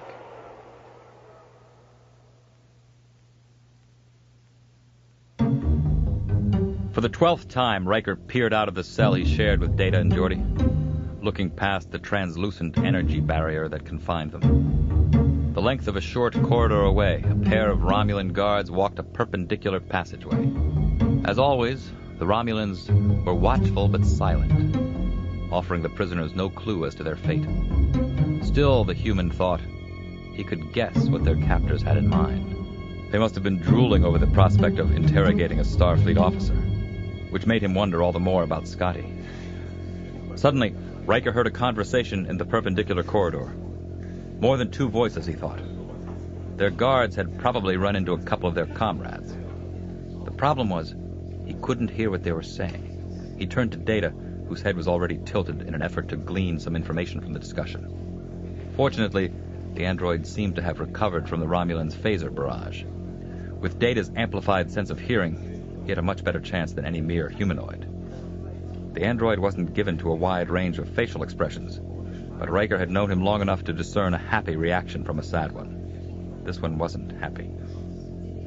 A moment later, the Romulans' voices faded to nothing. Geordi frowned. "What is it, Data? Bad news?" The android nodded.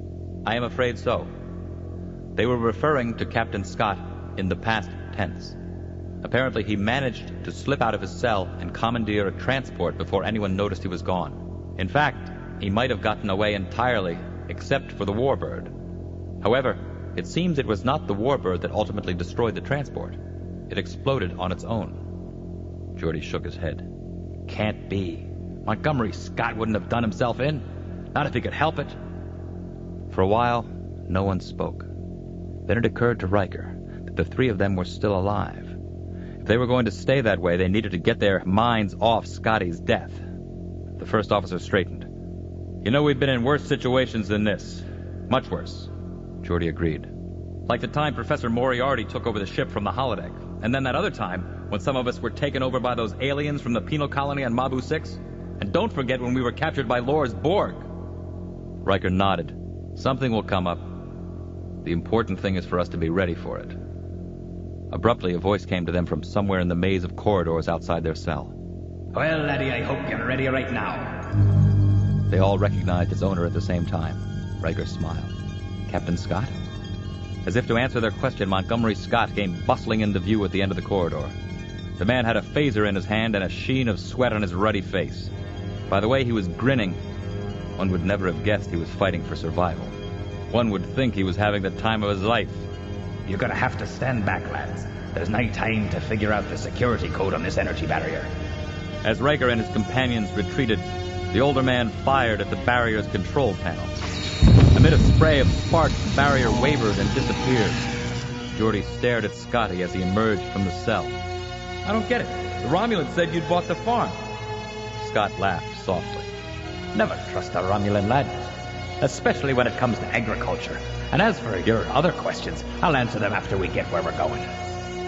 Good advice, Riker mused.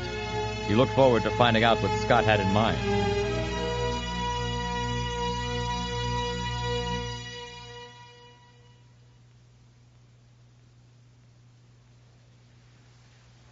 All was silent in the amphitheater on Constantis. As Spock looked on, he saw Datan exercise his right of statement. The youth spoke of his earliest years on Thorus 4, at the time one of the newest colonies in the Empire. He was stationed there with his mother and his father, a Romulan soldier. Early on, he was taught about the Empire's victories. As he got older, the boy dreamed of serving in the Romulan military and adding to the glory of the Empire. But in time, he came to see there was something wrong with the planet where he lived. According to Datan, Thorus's inhabitants served the Empire as slaves, on farms or in mines, For years, Deton had believed the government propaganda that said the Empire brought prosperity to the worlds it touched. But if this wasn't true on Thorus, he began to wonder if it was true anywhere. Shortly thereafter, the Tavorans rebelled. And though the rebels were defeated quickly, my father was killed in the fighting. My mother and I returned to Romulus to live with her family, barely surviving on my father's small military pension. Unfortunately, his service to the Empire had been forgotten. On Romulus, I learned about the Unification movement and heard the stories of Surak. I discovered a way to live where everyone was free. I learned about a rational way of thinking and living where people made decisions based on the principles of logic. On Vulcan, I would not have been sentenced to death for trying to learn something new. Spock saw a hush fall over the crowd. It considered the youth for a long moment. And then the spectators began to speak amongst themselves, sounding strangely disaffected. Thorus called for quiet. He signaled for the guards to bring the next prisoner forward. Each one in turn told his or her story. And when they finished, each one was accorded a respectful silence. In the end, even Spock was moved by their testaments. And only then did he understand why the Romulans could not accept their deaths as he did. What was happening to the students of Surak was wrong. It was both that simple and that complex. Though a lifetime of training prevented his emotions from revealing themselves, the Vulcan felt this as strongly as he had felt anything in his life. Then it was his turn to speak. Coming forward, he looked up at the row upon row of Constantherine citizenry and mulled over what wisdom he might impart to them. My friends, I ask you to look at us. We, the students of Surak, have done nothing worse than embrace a rational way of life. For this, we are considered enemies of the state. Because knowledge, any knowledge, is a danger to the Empire. And the most dangerous sort of knowledge is that which diverges from state policy. However, I ask you, is there anyone here today who has not had a thought in conflict with official laws, proclamations, or histories? Yet you are loyal citizens? Should having such a thought brand you a traitor? Indeed, what can be said for a government whose laws make its people traitors? Understand, I do not wish to alarm you. After all, you need not fear this government for long. The day is coming soon when the Empire will collapse of its own weight, when it will... Thorus was on his feet suddenly, his voice a surf that seemed to break everywhere at once. Enough! The governor's eyes narrowed with fury. He pointed to the assembled citizens. You have heard the words of treason from the traitors' own mouths. They do not dispute the charges. They admit they are guilty of the worst crime a Romulan can commit, the destruction of our society from within. Thorus gave the spectators a moment to consider his words. Then he turned again to the students of Surak. After appropriate deliberation, this tribunal finds you guilty of the crimes of which you've been accused. The penalty is execution. Pausing dramatically, the governor waited for a response from the crowd, the cheer of approval that had greeted him earlier. But this time, he was answered with silence, and in that silence, Spock believed he saw the eventual end of the Romulan Empire.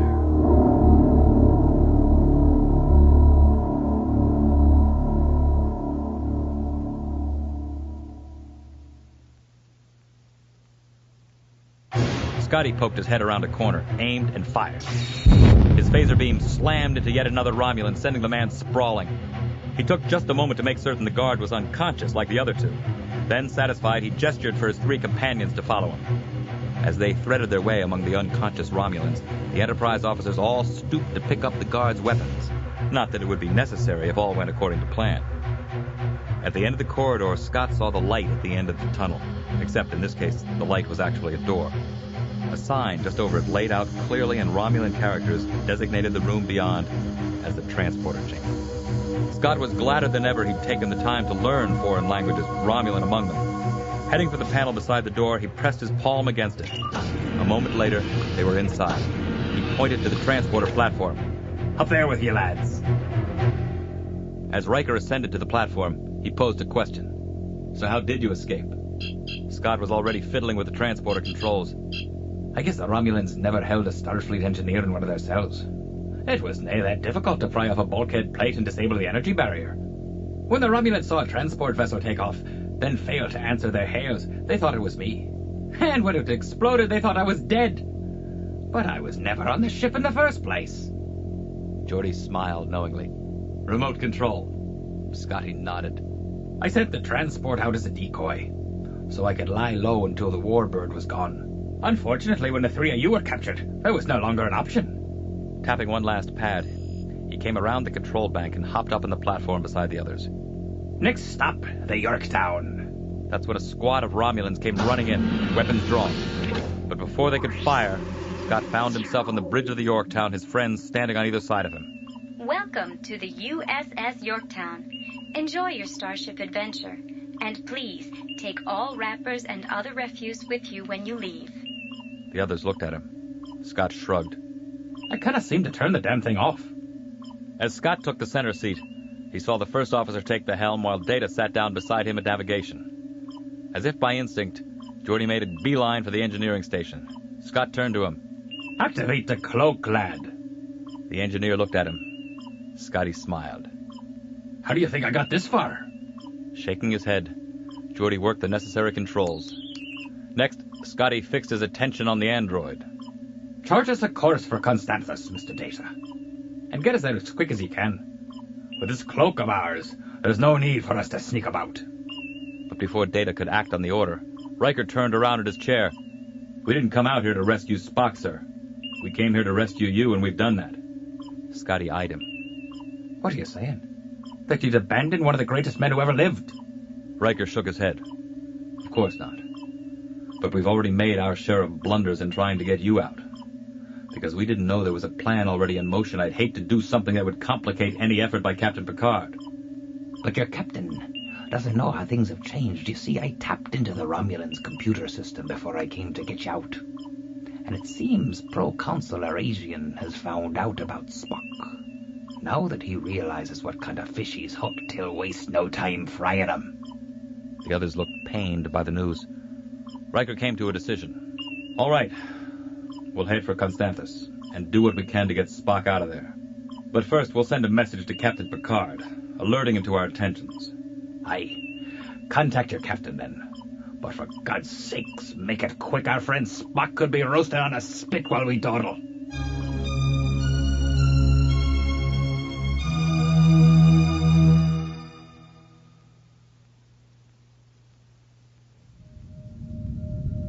McCoy opened his eyes with a start. It took him a moment or two to realize Worf was talking to him. What is it, Lieutenant? The Klingon frowned.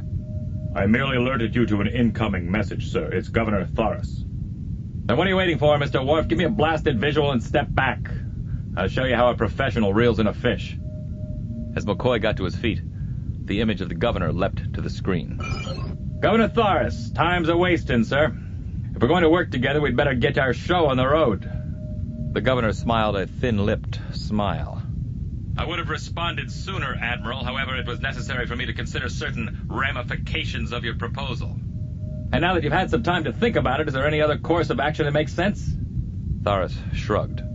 Actually, there is. Particularly the one wherein I maintain possession of the Vulcan. McCoy's jaw dropped.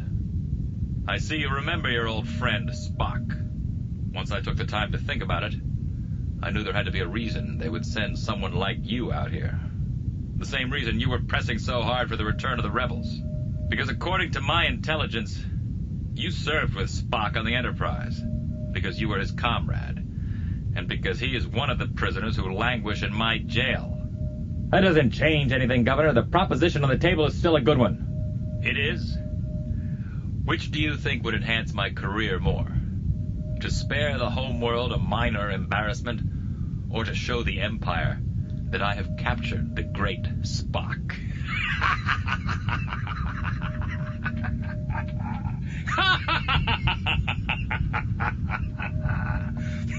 The governor's image vanished from the screen. McCoy tried to contemplate the magnitude of what he'd done. Glancing about, he saw that everyone was looking at him, pitying him for his failure. What's more, he couldn't help but agree with them, without meaning to. He just signed his friend's death sentence.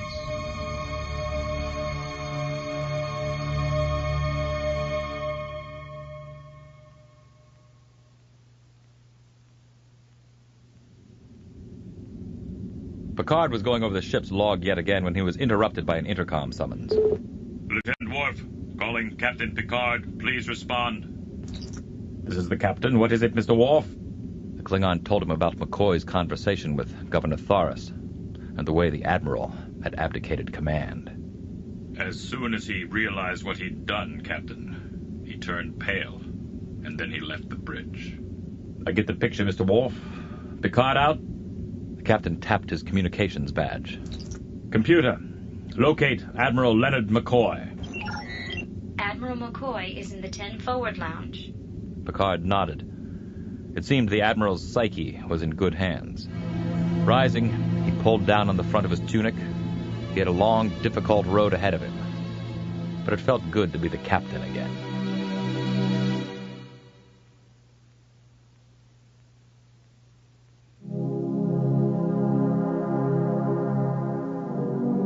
Thorus still had one loose end to tie up. He didn't expect it would be very difficult, not when the key to everything he needed was well within his grasp. Flanked by 2 of his personal guards, he approached the entrance of the rebels' cells. The sentinels posted there saluted him crisply in the Romulan manner. As well they should, the governor mused. After all, he would be rising swiftly in the political hierarchy after it became known he'd apprehended Spock. And if they served him well, his people would be rising with him. Without hesitation, Thorus entered the cell warren. The prisoners emerged from their rooms and eyed him warily, but they didn't move against him. Thorus smiled. It has come to my attention that the legendary Spock is among you. Unfortunately, while I know that one of you is the esteemed Vulcan, I do not know which one. Therefore, I will need some assistance to identify him. With that, he turned to Scrasus. Looking neither right nor left at the stares he was drawing, the infiltrator stepped forward. The governor was reluctant to waste any more time here. Scrasus, which of these bedraggled specimens is the real Spock? A murmur went through the ranks of the Unificationists. No doubt they were surprised to find out the identity of Thorus's agent. Scrasus gazed at the assembled prisoners, looking from one to the next. Finally, he turned to Thorus, his jaw muscles fluttering as if he were struggling with something. I cannot say, Governor. It would be a betrayal of one I have come to admire. At first, Thorus thought he had heard his agent incorrectly. Then he realized that Scrasus had become one of them. And by virtue of that, he was now useless. He came face to face with the spy. You're making a mistake, Scrasus. A very big mistake. Perhaps, Governor, but it is the path I have chosen. For a moment, Thorus wanted to kill, to pay Scrasus back for his arrogance. Then the moment subsided. Turning to the rebels themselves, the governor realized there was still an option open to him. He took it. My agent's stupidity is your opportunity.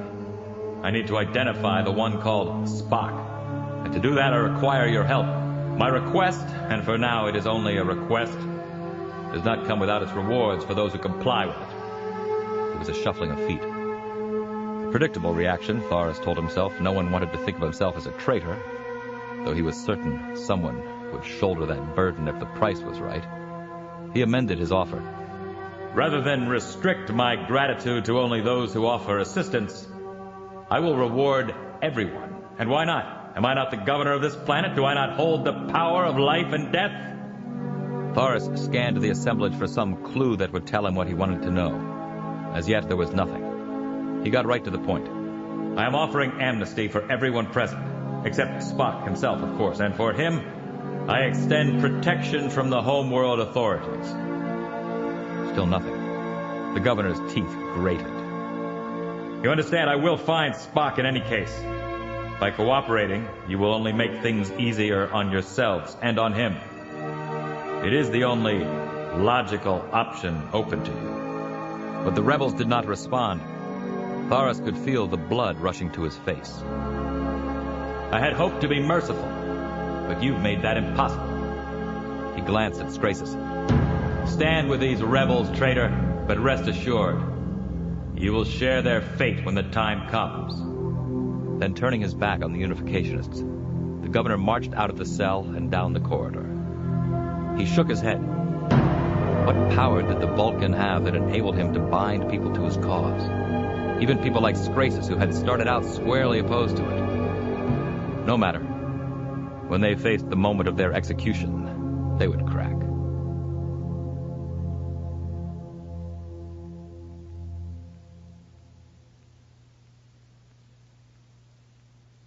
When Thorus was gone, Spock looked to Scrasus. So did the other Unificationists, though with hatred in their eyes. The infiltrator, on the other hand, retained control. Inwardly, the Vulcan commended him for it. Scrasus appealed to him. May I have a word with you, teacher? In private? Spock shrugged, then turned and walked in the direction of his quarters. Several of his students trailed them, fearing that Scrasus would inflict some harm on their mentor. But the Vulcan waved them away. It is all right. Scrasus has no intention of harming me. Reluctantly, the students returned to their cells. Sitting, Spock invited Scrasus to do the same. The Romulan sat. I wish to explain, teacher. No explanation is necessary. I have known of your affiliation with our captors for some time. Scrasus' brow creased. I do not understand. You allowed me to continue as your student? You were my student. You wished to learn what I wished to teach. And there is another logical reason that you perhaps do not see. You were the only one of my students I knew would survive. The infiltrator was stunned by this simple statement. The Vulcan could see the pain on his face, his control broken at last. And now, teacher, even I will not survive. Still, I wish to thank you for your instruction, and to tell you I took no pleasure in my task. I simply did my duty. Spock nodded. As do we all, student of Surak. Live long and prosper. Scrasus returned the splay-fingered gesture. Peace and long life, teacher. Unfortunately, the Vulcan mused, they would know neither.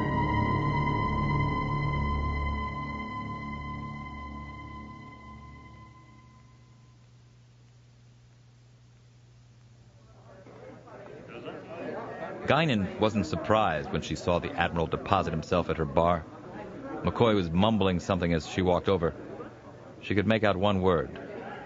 Kajarju, Admiral? McCoy looked up. Kajarju means idiot in Tautanese. You see, I just decided I was 12 kinds of an idiot and I was trying to name them all. That's a lot of self-deprecation for a man in your position. In my position, you would think I'd know better. You would think I'd have a little perspective. Guinan took out an old dusty bottle full of green liquid and a clean glass and poured the Admiral 2 fingers worth. McCoy downed the contents, then made a sound of satisfaction. It's nice to know some things get better with age, even if I'm not one of them. I don't know, Admiral. You don't look so old to me. I'm 145, young lady. Guinan placed her elbows on the bar and leaned forward. At 145, I was just getting started. McCoy stared at her. How old are you? Old enough to know you're no Kajarju.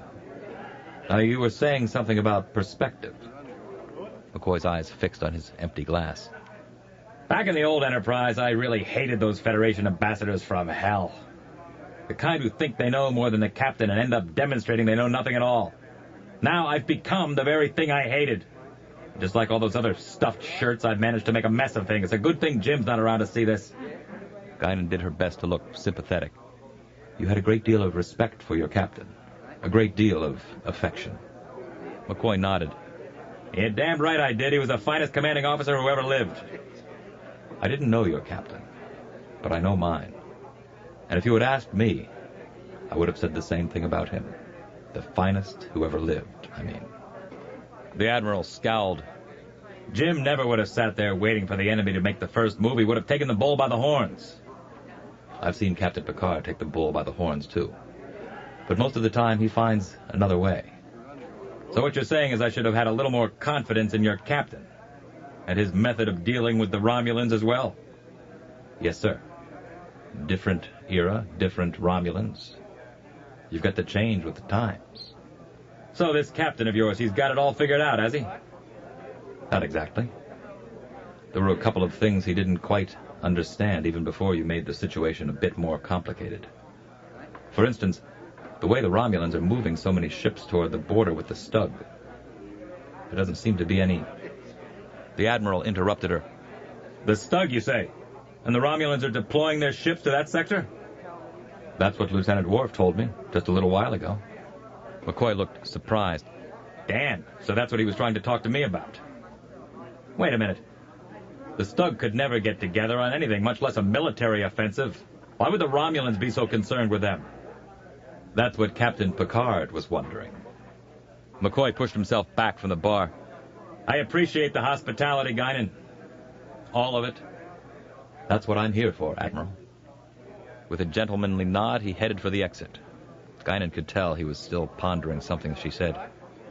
Guinan smiled. When they left 10 forward with that look on their faces, she knew she'd done her job.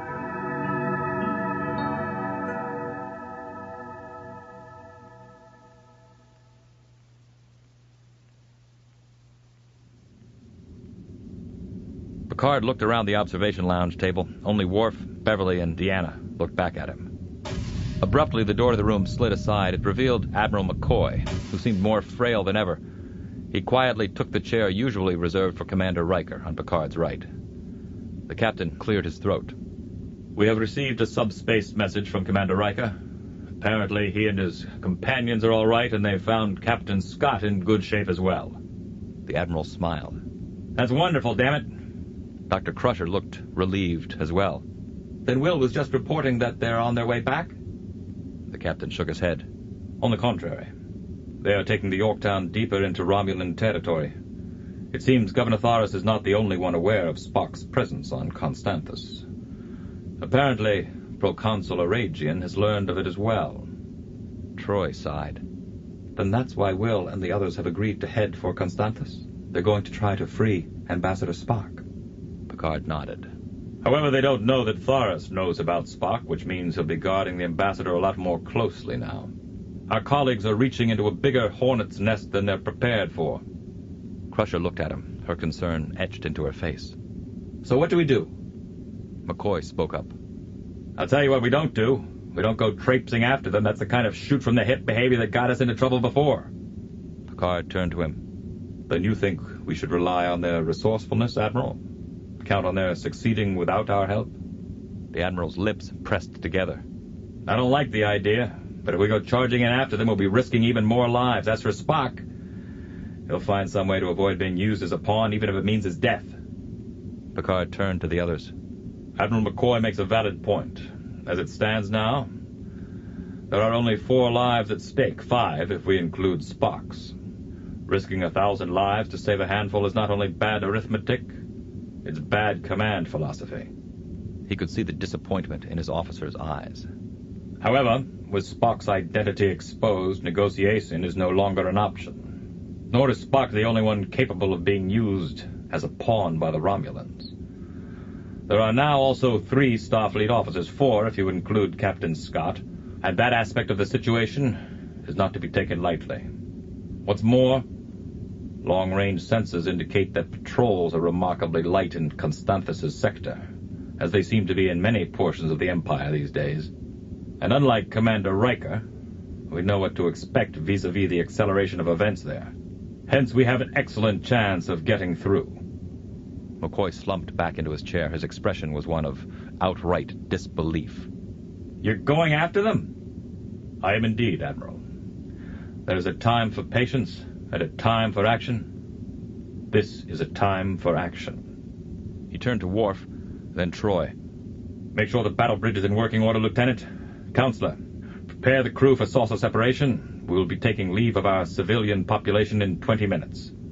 Next, Picard looked at Dr. Crusher. You'll be in command of the saucer, Beverly. I want you to wait here until we get back. Unless, of course, the saucer is endangered, then you are to leave. The doctor frowned at the prospect, but she knew her duty. If anyone could make the tough decisions, she could. A moment later, they were all gone, leaving Picard alone with the Admiral. McCoy shook his head. Well, Captain, I guess you've got something in common with that friend of mine after all. Just when you think you know someone... Picard allowed himself a smile. Tell me, Admiral, will you be staying on the saucer section? McCoy smiled back. Not on your life, Captain. Spock would never let me hear the end of it.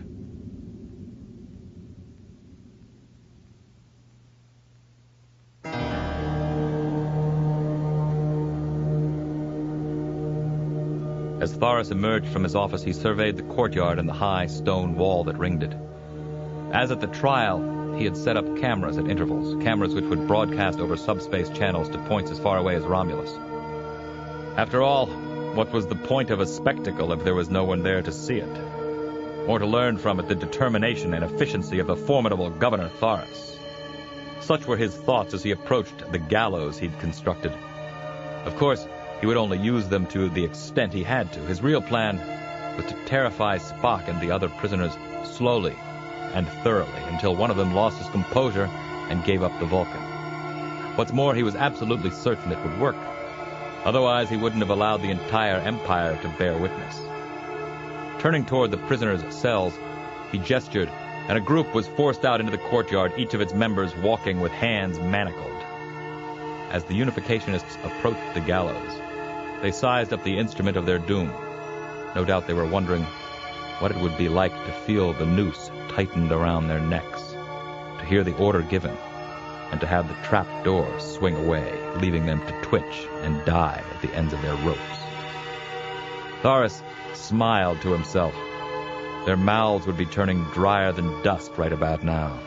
Their stomachs would be clenching with fear. Truly, it was only a matter of time. The governor's executioners ascended to the platform. Each one took up a position behind a trapdoor and stood with his arms folded across his chest. A series of imposing figures against the blue-green sky. But at least for the moment, none of the Unificationists yielded Spock's identity. Without expression, without complaint, the rebels marched up to the foot of the gallows and awaited further instructions. The governor shook his head in mock sadness. He pointed to the woman closest to him and turned to Phaedrus. Place this one on the platform. Yes, Governor. Before Thorus was done, he had picked out 6 of the rebels. 4 females, 2 young men. Scrasus he would save for the next batch. That is, if he needed a next batch. Slowly, the executioners guided their nooses over the prisoners' heads and tightened them. The rebels simply stared off into the distance. At a word from Thorus, a half-dozen levers would be pulled, releasing the same number of trapdoors. The governor raised his hand, but none of the prisoners relented. He sighed and let his hand drop. No! The executioners hesitated, gazing at something behind Thorus. The governor whirled and saw that a half-dozen Romulans had beamed down into the courtyard. What's more, Thorus recognized one of them, the one whose voice still echoed in the courtyard. It was no less a dignitary than Proconsul Eragian. Was he mad? The governor wondered. What was the Proconsul doing all the way out here, so far from the seat of his power? Certainly he hadn't come all this way just to lord it over a few captured rebels. Unless, of course, he knew the prize in their midst. The governor cursed under his breath. That was it, wasn't it? Eragian knew about Spock. The Proconsul came forward, followed by his guards. Greetings, Governor Thorus. Have I caught you at a bad time? With a gesture, Thorus signaled to his men to turn off the cameras. Then he glared at Eragian. Let us not play games, Proconsul. What are you doing here? Is this not part of the Empire, Governor? Am I not Proconsul? I go where I please. And right now, it pleases me to be here, so I can take these traitors into custody. Thorus shook his head. They are already in custody. Mine. A jurisdictional technicality, Governor. I'll see to it that it's taken care of after I return to Romulus. It's more than a technicality, Proconsul. I am the authority on this world. I have a right to these prisoners. Eragian's smile faded away. It must have become clear to him then that Thorus knew what kind of prize he held and that he was not eager to let it go. The governor frowned. He could yield to the proconsul's authority and avoid any further confrontation, or he could refuse and leave himself open to punishment and death. Everything hinged on his identifying Spock and turning him over to the Senate. If he could do that, Eragian would be powerless to carry out his retribution. But if he failed, Thorus set his teeth. He would never have a chance like this one again. He turned to Phaeberus. "Take Proconsul Eragian and his escort into protective custody. I'd hate to see them get hurt as we carry out the executions." At a sign from Phaeberus, every guard in the courtyard drew his weapon and trained it on the Proconsul's group. Of course, Eragian's men drew their disruptors at the same time. Not an unexpected development, the governor mused, but despite their response, the Proconsul's men wouldn't fire on him. Not when it was likely to end in Eragian's demise. Of course, the Proconsul's vessel could intervene, but Eragian would have to give the order first, and the governor's guards would make sure to prevent that. Thorus looked at Eragian meaningfully. "Well, Proconsul, it seems we have a difference of opinion.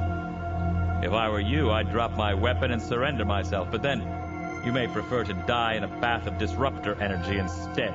It's up to you." Eragian's mouth twisted. He hesitated, obviously reluctant to give up without a fight. But what choice did he have? None, the governor decided.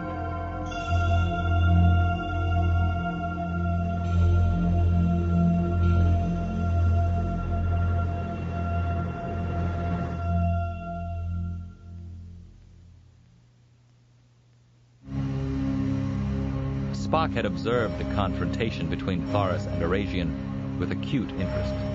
After all, his students' fates hung in the balance. Clearly, Eragian, like Thorus, had divined the Vulcan's presence here, or he wouldn't have demanded the prisoners so vehemently. But the Proconsul was likely to show them no more mercy than the governor intended. Either way, the rebels seemed destined for execution. And Spock himself would become a tool in the dismemberment of the unification movement, unless he acted quickly. Reaching back, the Vulcan targeted the nearest guard and slugged him across the face, manacles and all.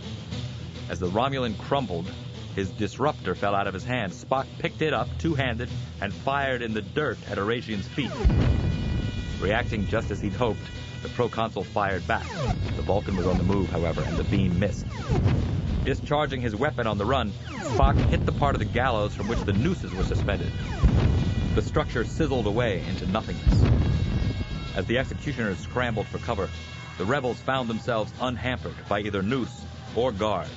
Instinctively, they turned to the Vulcan, who was resetting his weapon, to stun. Because by then, the seed he had planted by firing at the Proconsul had taken root. Seeing that Eragian's bodyguard had opened fire, the governor's men had done the same. Now the two sides were exchanging disruptor blasts. Spock turned to the main body of rebels and held up his weapon in his hands, a symbol of hope and freedom. He saw the unflinching trust in their eyes as he pointed to the gate. "Follow me."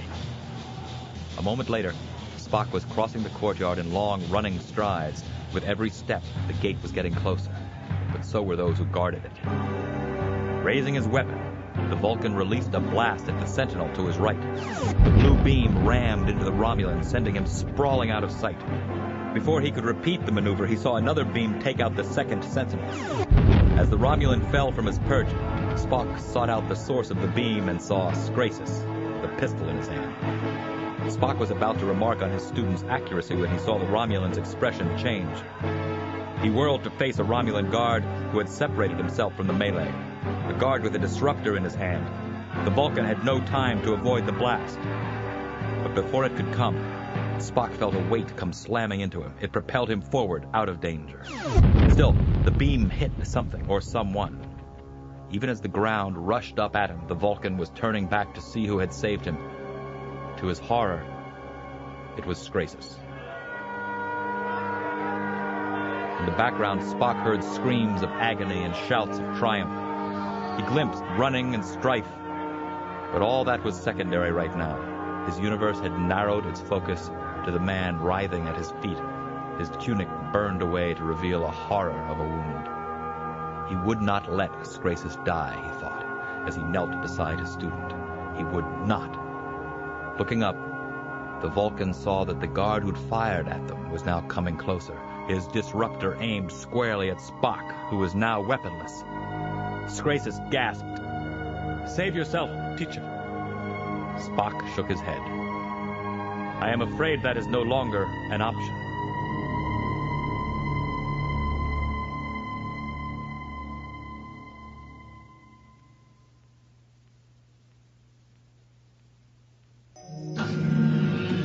Commander Hayjack shifted in the center seat and glanced back over his shoulder. This would not be a pleasant scene, he told himself. As Eragian emerged onto the bridge of the Vengeance, his face was a dark and dangerous green. Looking angry enough to strangle the first person who spoke to him, the Proconsul barked a string of curses that would have burned the ears of the toughest Centurion. "My entire escort dead at the hand of Thorus's mongrels. I was lucky to escape." True enough, thought Hayjack. His transporter operator had found it nearly impossible to locate Eragian. What with bodies and energy beams flying everywhere and no subspace broadcast to guide them. It was only when a distraction presented itself at the far end of the courtyard that they'd been able to identify the Proconsul and extract him. Eragian pointed a finger at Hayjack. "Start transporting Thorus's men into our hold quickly before they kill the Vulcan." Hayjack turned to his second-in-command. "See to it the Proconsul's orders are carried out. I don't want a single guard left standing down there, and bring up Thorus as well while you're at it." "As you wish, Commander." But as he left the bridge, Hayjack's sensor officer and Darrick called out, "Commander, our instruments have picked up a transport, and it did not originate from this vessel, or either of the others." Hayjack crossed the bridge to join the woman at her station. "Then where did it originate?" "This quarter, sir. I was unable to pinpoint exact coordinates." Hayjack looked at her. "A vessel under cloak?" Eragian joined him. "Who could it be, Hayjack? And what were they doing here? God, what if they're after Spock?" The commander shook his head. What in the name of the homeworld was going on here? He eyed his sensor officer. "Keep a watch, Andarica. See if you can detect another transport, and in the meantime, review your sensor logs. If a transport took place, the ship that affected it must have dropped its cloak for a fraction of a second." "Of course, Commander." As Andarica turned back to her duties, Hayjack again confronted the Proconsul. "It will take time to locate the transporter device. They may not even attempt another transport if they've got what they wanted. And if they do attempt one, they will almost certainly be a moving target. It may take several transports before we can pinpoint them with any accuracy." The Proconsul paced like a caged animal. "And what if they depart before then?" Hayjack shrugged. "Then we will have to identify and track their ion trail. And if it is a more sophisticated vessel, our task will be that much more difficult. Should we not contact the others?" "No, Your Eminence. We do not want to alert the intruder by allowing him to intercept intership communications. The longer the enemy remains in the dark, the better it will be for us. Make sure this mystery vessel does not get away, Hayjack, because if it does, I will have little to lose by stripping you of your command, and a good deal more." The commander nodded soberly. "I understand, Your Eminence."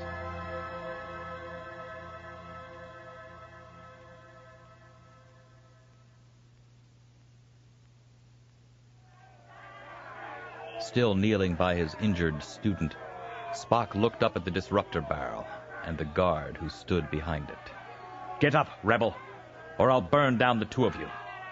The Vulcan lifted his chin in passive defiance. "I cannot.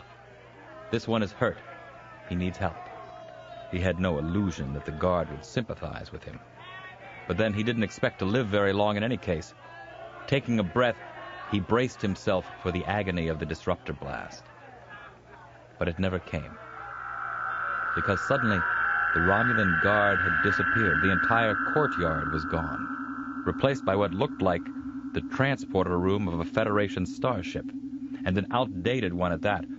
However, Scrasus was still beside him, stretched out on the transporter pad. Certainly that was enough of a shock. But when Spock saw who was operating the transporter, he stared in open-mouthed amazement. "Mr. Scott?" Aye, sir. Unfortunately, there's no time for an explanation. I've had a few more passengers to take aboard. And without that broadcast to work with, I've got to rely on existing transporter locks. Spock was still puzzled, but he understood the urgency of the situation. He lifted his student and hurried through the doors which parted at his approach. If there was still time to save Scrace's life, he would try his best to do so. Unfortunately, he was no surgeon. Of all the times to be without Leonard McCoy.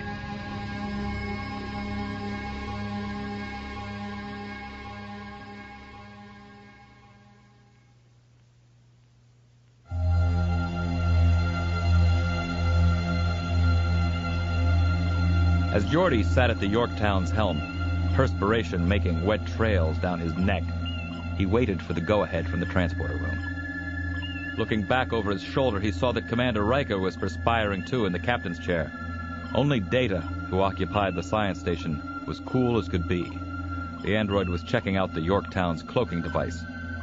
The cloak is still functioning, Commander, though it appears to be flickering each time Captain Scott attempts a transport. Riker frowned. That's to be expected, Data. I just hope the Romulans don't notice.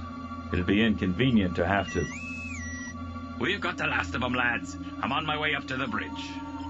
In a release of pent-up energy, Riker brought his fist down on the armrest of his chair. Engage, Mr. LaForge. Get us the hell out of here. Deftly, Geordi took the ship out of orbit. Riker spoke up again. Engage warp drive. I'll take the best speed you can wring out of those old engines. Geordi checked his instruments. Looks to me like warp 8. But a voice behind him had other ideas. Make that 8.15, laddie. Geordi turned and saw Captain Scott emerging from the open turbolift. Coming up alongside the captain's chair, the older man eyed Riker. The first officer began to stand until Scotty stopped him. Stay where you are, Mr. Riker. After all, you're the one with all the combat experience. Of course, Scotty had some combat experience of his own, but clearly he felt he was needed more elsewhere. Without another word, Scotty sat down beside him at navigation. Geordi nodded. 8.15 it is. Pushing the warp drive just a little harder, he scanned his monitors. The engines seemed to be handling the additional load, just as Scotty had predicted. Geordi eased himself back into his seat. With luck, the hardest part was behind them. His thoughts were interrupted by an explosive curse from Captain Scott. We've got company, lads. Checking the tactical monitors on his console, Geordi saw what Scott was talking about. A moment later, Scott made it easier for him by placing the image on the forward view screen. 3 Romulan warbirds, they must be tracking us by our ion emissions. It seems we were near the only vessel circling Constantis under cloak. Riker shook his head. We're not going to outrun them. But they're not going to take us without a struggle either. Mr. LaForge, evasive maneuvers, Riker Alpha. Geordi worked the helm controls, but he knew it wouldn't make any difference. They didn't have enough tricks up their sleeves to get them all the way to the neutral zone in one piece. Perhaps I may be of assistance. Geordi looked back over his shoulder to see who'd spoken. Riker turned to the newcomer. If you've got any ideas, Ambassador Spock, I'm sure we'd all be glad to listen to them. Spock cocked an eyebrow. In that case, I recommend we stop all engines immediately. Geordi was about to balk at the idea until he saw the sense in it. Apparently Riker saw it too. All stop. The Yorktown shuddered as it dropped out of warp, taxing the century-old inertial dampeners to their limit. The Warbirds, unable to anticipate the Yorktown's move, were hard-pressed to keep from smashing into her. As it was, they only missed by a couple of dozen meters. Riker cried out, "Target photon torpedoes. Let's go for the one in the middle, Captain Scott. Fire!"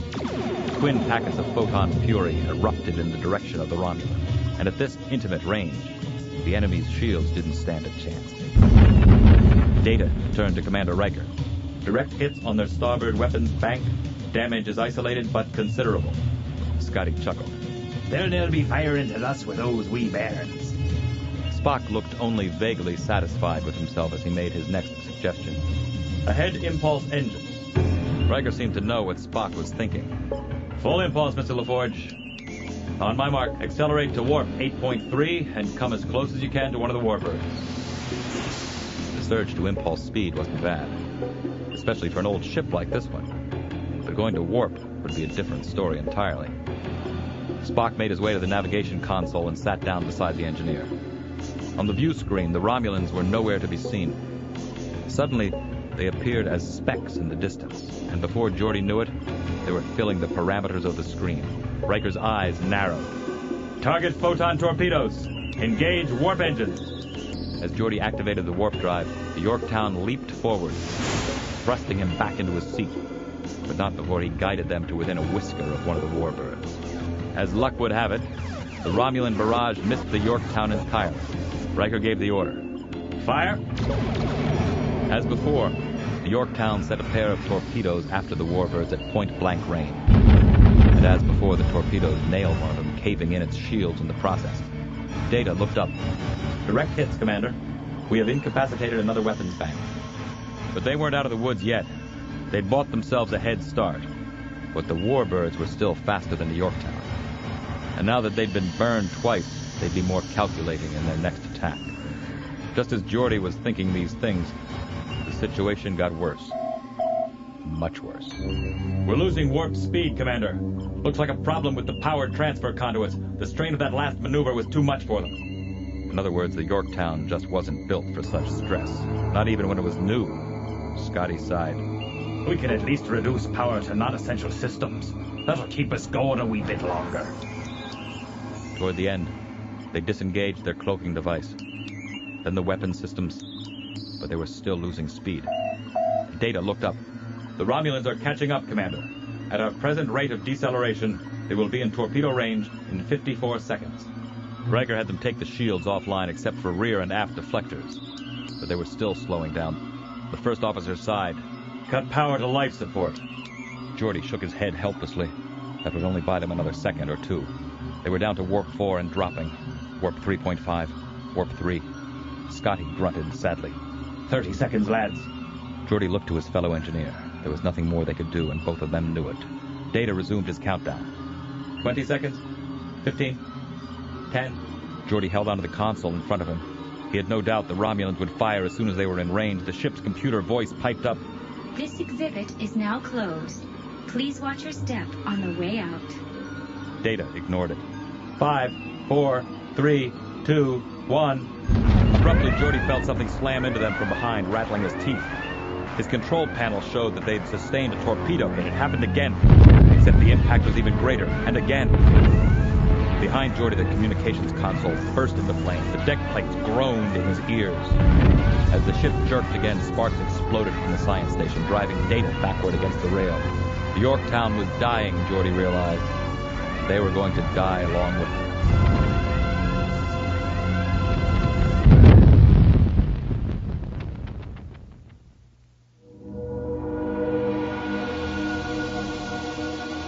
My God, thought McCoy. We're too late. On the battle bridge's view screen, the Yorktown staggered under the weight of a dozen fiery photon torpedoes. Standing beside Worf at the tactical station, in the lurid light of a red alert, the Admiral wanted to do something, anything. But he was out of his element. Picard leaned forward in his seat. Report, Mr. Worf. The Yorktown has sustained significant damage to several sections of her hull. Sensors show no casualties as yet, but all systems are offline. Another such attack will threaten the vessel's structural integrity. In other words, the Admiral thought, there's nothing but spit and baling wire keeping her together. He muttered a curse. After all, his friends were on that ship. It occurred to McCoy that they could still beam the Yorktown's people aboard, but only if they dropped their own shields or tried to extend them around the smaller vessel. And right now, that just didn't seem practical. The captain stood up and addressed the ensign at the con station. Ensign Middleton, position us between the Yorktown and the Warbirds. A moment later, the Enterprise swung into the space in front of the wounded starship, offering her some measure of protection. But at the same time, it made the larger vessel an easier target. Nor did it take the Romulans long to figure that out. In a heartbeat, they were looping into a new configuration, one meant to take advantage of the Enterprise's defensive posture. Picard turned to Worf. Program a standard torpedo spread, fire on my mark. Admiral McCoy, I'd find a seat if I were you. The Admiral didn't have to be told twice. He made a beeline for an empty seat at one of the aft stations, just as Middleton spoke up. Captain, 2 of the Romulans have already sustained damage to their weapons banks. If we could... The captain stopped her with a gesture. Noted, Ensign. Mr. Worf, belay the standard program. Focus all your attention on the alternative weapons capabilities of those two vessels and prepare the way with surgical phaser strikes. McCoy was familiar with the strategy. First, create a weak spot in the enemy's shields with concentrated phaser fire. Then follow up with a swarm of photon torpedoes. If one got through, it would wreak havoc, but it wouldn't be easy. And Picard was calling for 2 targets, not 1. That raised the difficulty factor. On the view screen, meanwhile, the Warbirds looked thirsty for blood as they dove headlong toward the Enterprise. The captain raised his chin as if in defiance of the odds. This wasn't at all the same man McCoy had tongue-lashed for his lack of initiative. This was a seasoned warrior, unflinching in the heat of battle. Fire! As the Romulans shot past them, the energy exchange was fast and furious. It filled the screen with a blinding white light and made the deck jerk beneath their feet. And when it was over, they were still in one piece. And judging from Worf's exclamation, they might even have gotten the best of the encounter. Shields are down 75%, Captain. But all systems are still functional, and we've sustained no casualties. They'd been lucky, McCoy mused. At this range, under that kind of firepower, he'd known entire crews to be destroyed. The captain absorbed the information. And the Romulans, Mr. Worf? Direct hits on the 2 previously damaged vessels, we have all but destroyed their weapons capabilities. But the 3rd vessel had gone unscathed. That was the trade-off. Middleton turned to Picard. They're coming back for another pass, sir. Picard considered the view screen, his eyes narrowed with resolve. Let them, Ensign. It wasn't as if he had any choice, given the poor condition of the Yorktown. Still, the Admiral liked the captain's style. Picard didn't waver as the Warbirds loomed on the screen. Target the 3rd vessel only, Mr. Worf. As before, phasers and torpedoes, but this time, give it everything we've got. Our objective remains the same. It's weapons banks. Targeted and ready, sir. The Admiral clenched his teeth. The captain was gambling everything on this next roll of the dice. But he couldn't budge from his position, and the Romulans knew it. The question was, could they take advantage of it? Hobbled as they were, was the Warbirds' brute force greater than that of the Enterprise? Picard glared at the view screen. Fire! Predictably, their adversaries had the same idea. The view screen lit up with blast after mind-searing blast until even its built-in light dampers couldn't disguise the fury of the Romulan attack. The ship lurched, the bulkheads shrieking with the strain of impact after impact. Tearing loose of his control panel, McCoy felt himself pitch forward until something grabbed him from behind. Looking back, he saw that it was Worf. Reeling the older man in, the Klingon held on for both of them. A geyser of sparks erupted from one of the aft stations, sending its operator reeling in pain. The battle bridge was an ember-shot vision of hell. And through it all, Picard was a beacon of hope, somehow staying on his feet just forward of the command center. As the view screen cleared, it seemed to relent before his scrutiny, showing him the Romulan ships in a ragged retreat. The captain didn't call for a damage report. He just made his way to the ops console. Repair crews to decks 13 through 16, trauma teams to deck 12. The doctor in McCoy felt compelled to go with the trauma teams. But the admiral in him was peering at the tactical board, assessing the rest of their situation. The shields were down to nothing, but most everything else was still in working order. Picard looked to Worf. What about the Romulans, Lieutenant? We accomplished our objective, sir. The 3rd ship has only a single weapons bank still operational. The rest of its offensive capabilities have been disabled. The captain nodded. Then we've got a chance. If we can capitalize on it. Lock tractor beams on the Yorktown, Mr. Worf. Let's see if we can't. Middleton turned to Picard, eyes wide. Sir, there are more of them on the way, bearing 242, Mark 4. The captain's mouth became a thin, hard line. Rear view, Ensign. A moment later, the image on the view screen changed. Instead of 3 Romulan vessels in disarray, it showed 3 new ones, whole and eager for battle. That made it 6 against 1, or against 2, if one included the crippled Yorktown. McCoy felt a deep pang of disappointment. They'd almost made it, but with numbers like these, they didn't stand a chance. Picard felt empty inside. His people, his ship, they had done everything he'd asked. Now his only option seemed to be surrender. The Romulans are hailing us, Captain. On screen, Lieutenant. In an eye blink, the image of the newly arrived warbirds gave way to that of a Romulan official. What's more, Picard recognized the face. Proconsul Eragian. The proconsul smiled. I see you remember me, Captain. I'm flattered. Now lower what remains of your shields and prepare to be boarded. The very idea went against Picard's grain. On the other hand, to do otherwise would be to seal the deaths of the battle section's crew, not to mention those on the Yorktown. There was nothing left but to ask for terms and hope that Eragian would grant them. Just then he felt a hand on his arm. Turning, he saw Admiral McCoy standing beside him. Let me try something, Captain. The captain looked at him. The last time McCoy had tried something, he'd made a mess of things. But there was something in the man's expression that encouraged optimism this time. Besides, what did they have to lose? All right, Admiral. Good luck. McCoy moved closer to the view screen. I don't think we've met, Proconsul. My name is McCoy, Admiral Leonard McCoy, and I'd like to suggest an alternative to this combat we've engaged in. How thoughtful of you, Admiral McCoy. And why would I entertain one of your suggestions when I so clearly enjoy the upper hand at this juncture? McCoy shrugged. Well, as we pointed out before, these Unificationists present a problem to you, and you could solve that problem by letting us slip away with them. That way the Federation gets to sweep an embarrassment to Vulcan under the rug. You, Proconsul, come out smelling like a rose. The only loser in all of this would be our friend Governor Thorus. Eragian didn't flinch at the mention of Thorus, nor did he seem particularly excited by the human's offer. I could turn my weapons on you and accomplish the same thing, could I not? McCoy didn't seem to be taken aback by the Romulan's response. You're absolutely right, Proconsul. The problem is, that would almost certainly be the start of a shooting war between the Empire and the Federation. And unless I miss my guess, the Empire has devoted a significant number of ships to its conflict with the Stug. Eragian's face seemed to lose some color. The Stug? The Admiral nodded.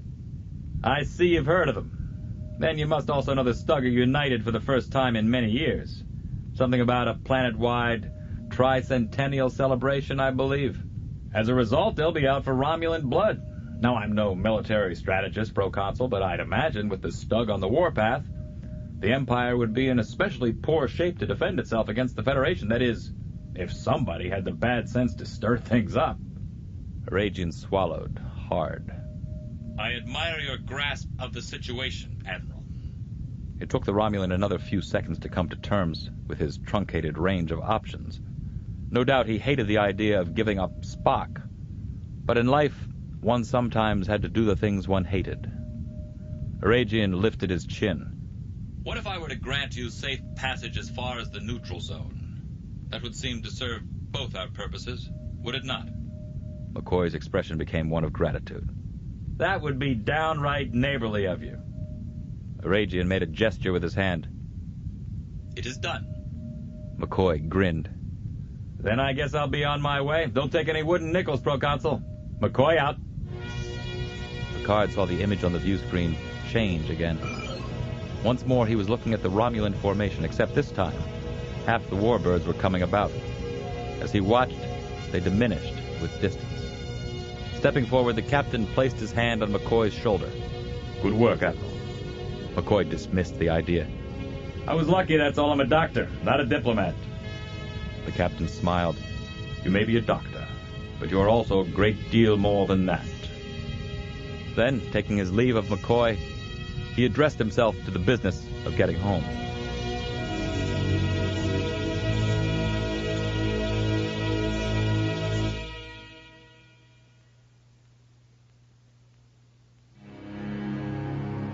It wasn't the first time Spock had seen a badly damaged bridge.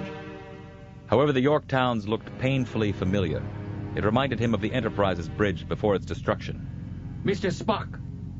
The Vulcan turned to his companion, who barely looked a day older than when Spock had seen him last, though that was more than 75 years ago. You look distracted, sir. Are you sure you're all right? I am fine, Mr. Scott. I apologize if I seemed unattentive for a moment. Appearances to the contrary. I was listening to every word you said. Before he could complete his statement, Admiral McCoy emerged from the turbolift. I wouldn't believe him if I were you, Scotty. Ancient as he is, the man still hasn't learned any manners. Spock considered Leonard McCoy, now as wizened and white-haired as any human he had ever seen. As I indicated to Captain Scott, Doctor, I heard every word he uttered. The Vulcan turned to Scotty. It was then that you intercepted the subspace message concerning my captivity?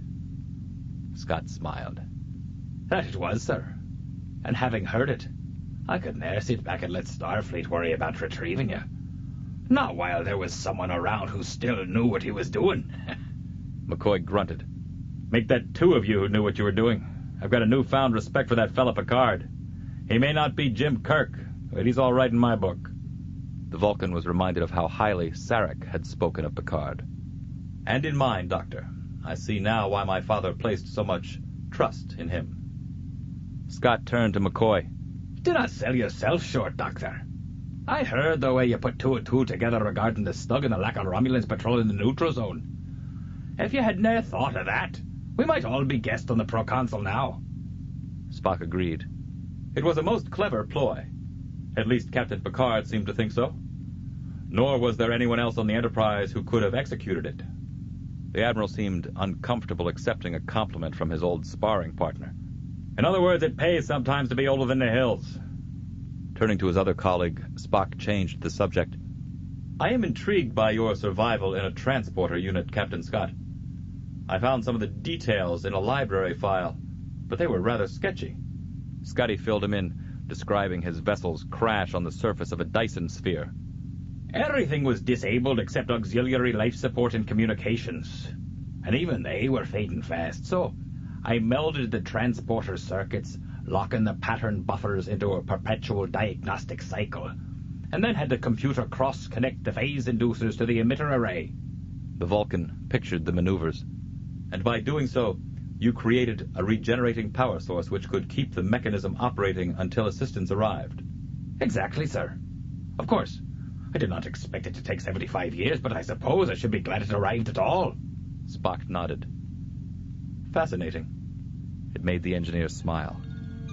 You know, Mr. Spock, I've waited a long time to hear you say that, and it was well worth it. McCoy shook his head. Speak for yourself. The Vulcan sighed. Some things, it seemed, would never change.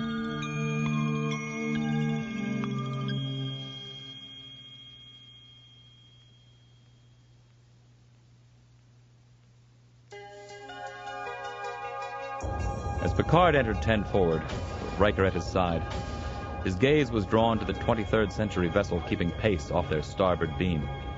Somewhere on that ship, Spock and his old comrades were enjoying a reunion of sorts.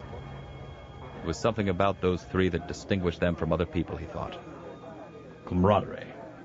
His first officer turned to him. I beg your pardon, sir. The captain indicated the Yorktown with a lifting of his chin. Those three over there. They exemplify the meaning of camaraderie, like no one else I've ever seen. Riker grunted. I see what you mean. But then, they served together for a long time, almost 30 years, wasn't it? Still friends? Still willing to risk their lives for one another? Not so long ago, the being called Q had shown the captain a future that might yet take place. In it, Picard had seen his friends at odds with one another. Later, he'd sworn not to let matters run that course. Now the value of avoiding such a future was brought home to him even more resoundingly. The captain very much wanted his officers to be like Spock, McCoy, and Scott 30 years hence. What can I get for you, gentlemen? Turning, Picard saw Guinan herself standing behind the bar. He smiled. Ale, please. Number 1. A Dulian twist, spicy, the way I like it. And before he'd quite gotten the words out, Guinan had produced a foamy mug of ale and a rusty-colored drink in a tall, slender glass. Riker turned to the captain. You can't beat the service around here. Picard agreed. For that reason alone, it was worth rejoining the saucer section. Guinan looked at them. So what happened to those charges? Captain Scott's not going to be court-martialed, is he? Riker shook his head. The captain pulled a few strings at Starfleet Command. Seems it's not the first time anyone's stolen a ship for a good cause. Picard nodded. True. I understand in Captain Scott's day it happened all the time. Of course, I had to promise Starfleet that he would refrain from such thefts in the future. Riker looked past Picard to the Yorktown. They've been out there for hours already. Probably so glad to see each other, we'll never be able to pry them apart. Guinan had to stifle a snicker. The captain shot her a glance. What's so funny, Guinan? Still giggling, she put a hand over her mouth. Nothing, Captain. Nothing at all.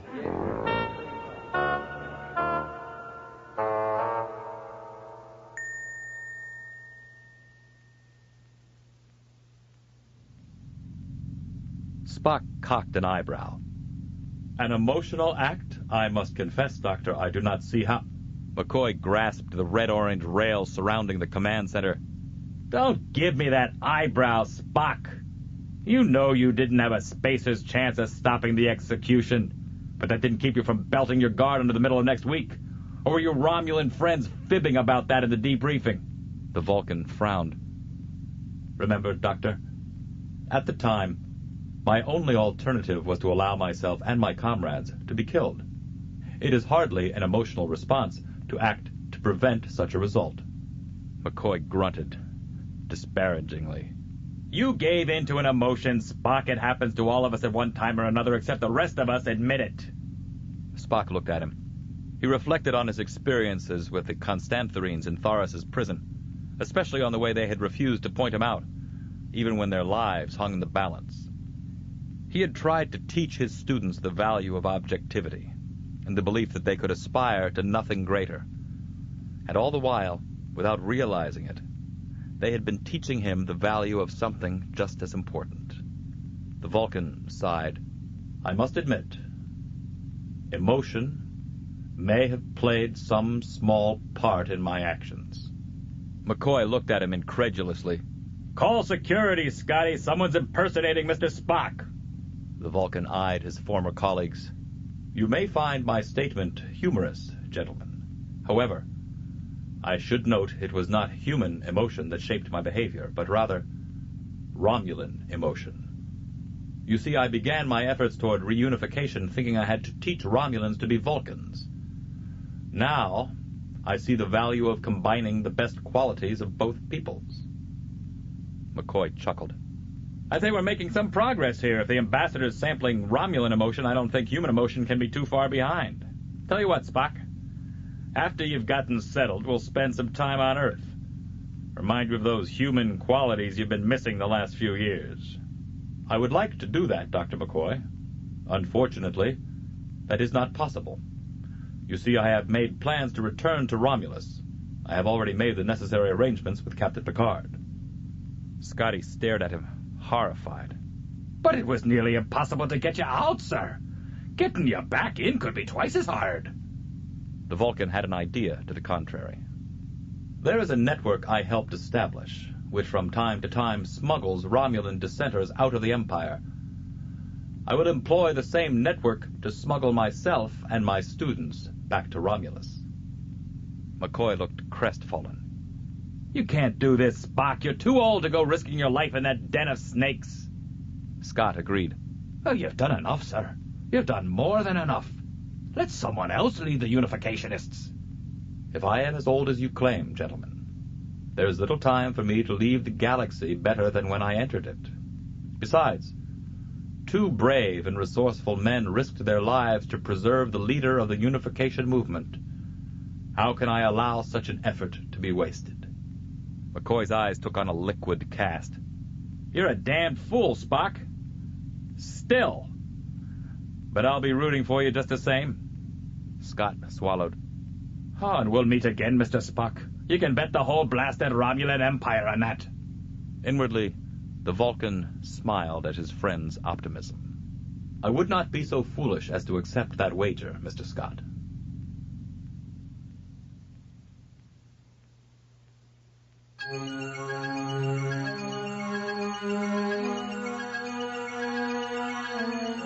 Picard entered 10 forward just in time to see the starship Gettysburg come about in space. Describing a graceful arc, the vessel moved away from the Enterprise under impulse power only, then switched to its warp drive and sped off like a shot. Crossing the lounge, he joined McCoy, Scott, and Data, who had gathered at an observation port to observe Ambassador Spock's departure. After all, the hopes and dreams of 2 worlds traveled with the Vulcan. Data turned to Picard. He looked surprised. I believe I have experienced a premonition, sir. I have the distinct impression that we will see Ambassador Spock again. Scott clapped Data on the shoulder. I would not be surprised, Commander. After all, the Ambassador has a habit of returning from places you do not expect him to return from. Picard understood the reference. After all, he'd had the advantage of mind melding with Sarek shortly before the Elder Vulcan's death. McCoy looked at Picard. I guess I owe you an apology, Captain. You knew what you were doing from the start, and I was a cranky old fool who couldn't... Picard held up a peremptory hand. I don't know about that. To my mind, it was the decisive action we took that ultimately made our mission a success. The kind of action you were advocating all along, Admiral. McCoy smiled as he saw what the captain was getting at. Tact and toughness. I suppose you've got to have both options in your arsenal if you're going to command a starship these days. Picard smiled back. I suppose you do. Together they watched the stars shiver in the direction of the neutral zone, as if in anticipation of a renewed bond between Romulans and Vulcans. Of course, it might take a lifetime to bring the two races together again. It might not happen at all. But, the captain mused, if he and Admiral McCoy could work out their differences, anything was possible.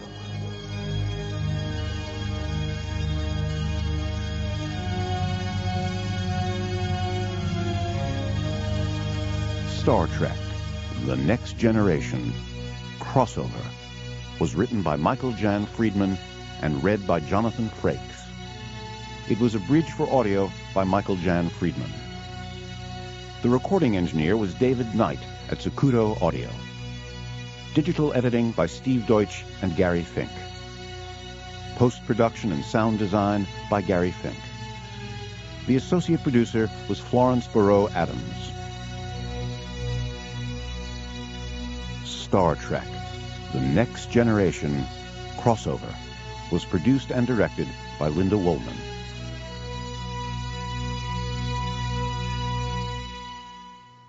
This has been a presentation of Simon & Schuster Audio. Also available from Simon & Schuster Audio, Michael Jan Friedman's Star Trek, The Next Generation, All Good Things, read by Jonathan Frakes. This starship adventure is now over. Please take all wrappers and refuse with you when you leave. Thank you, and enjoy your next starship adventure.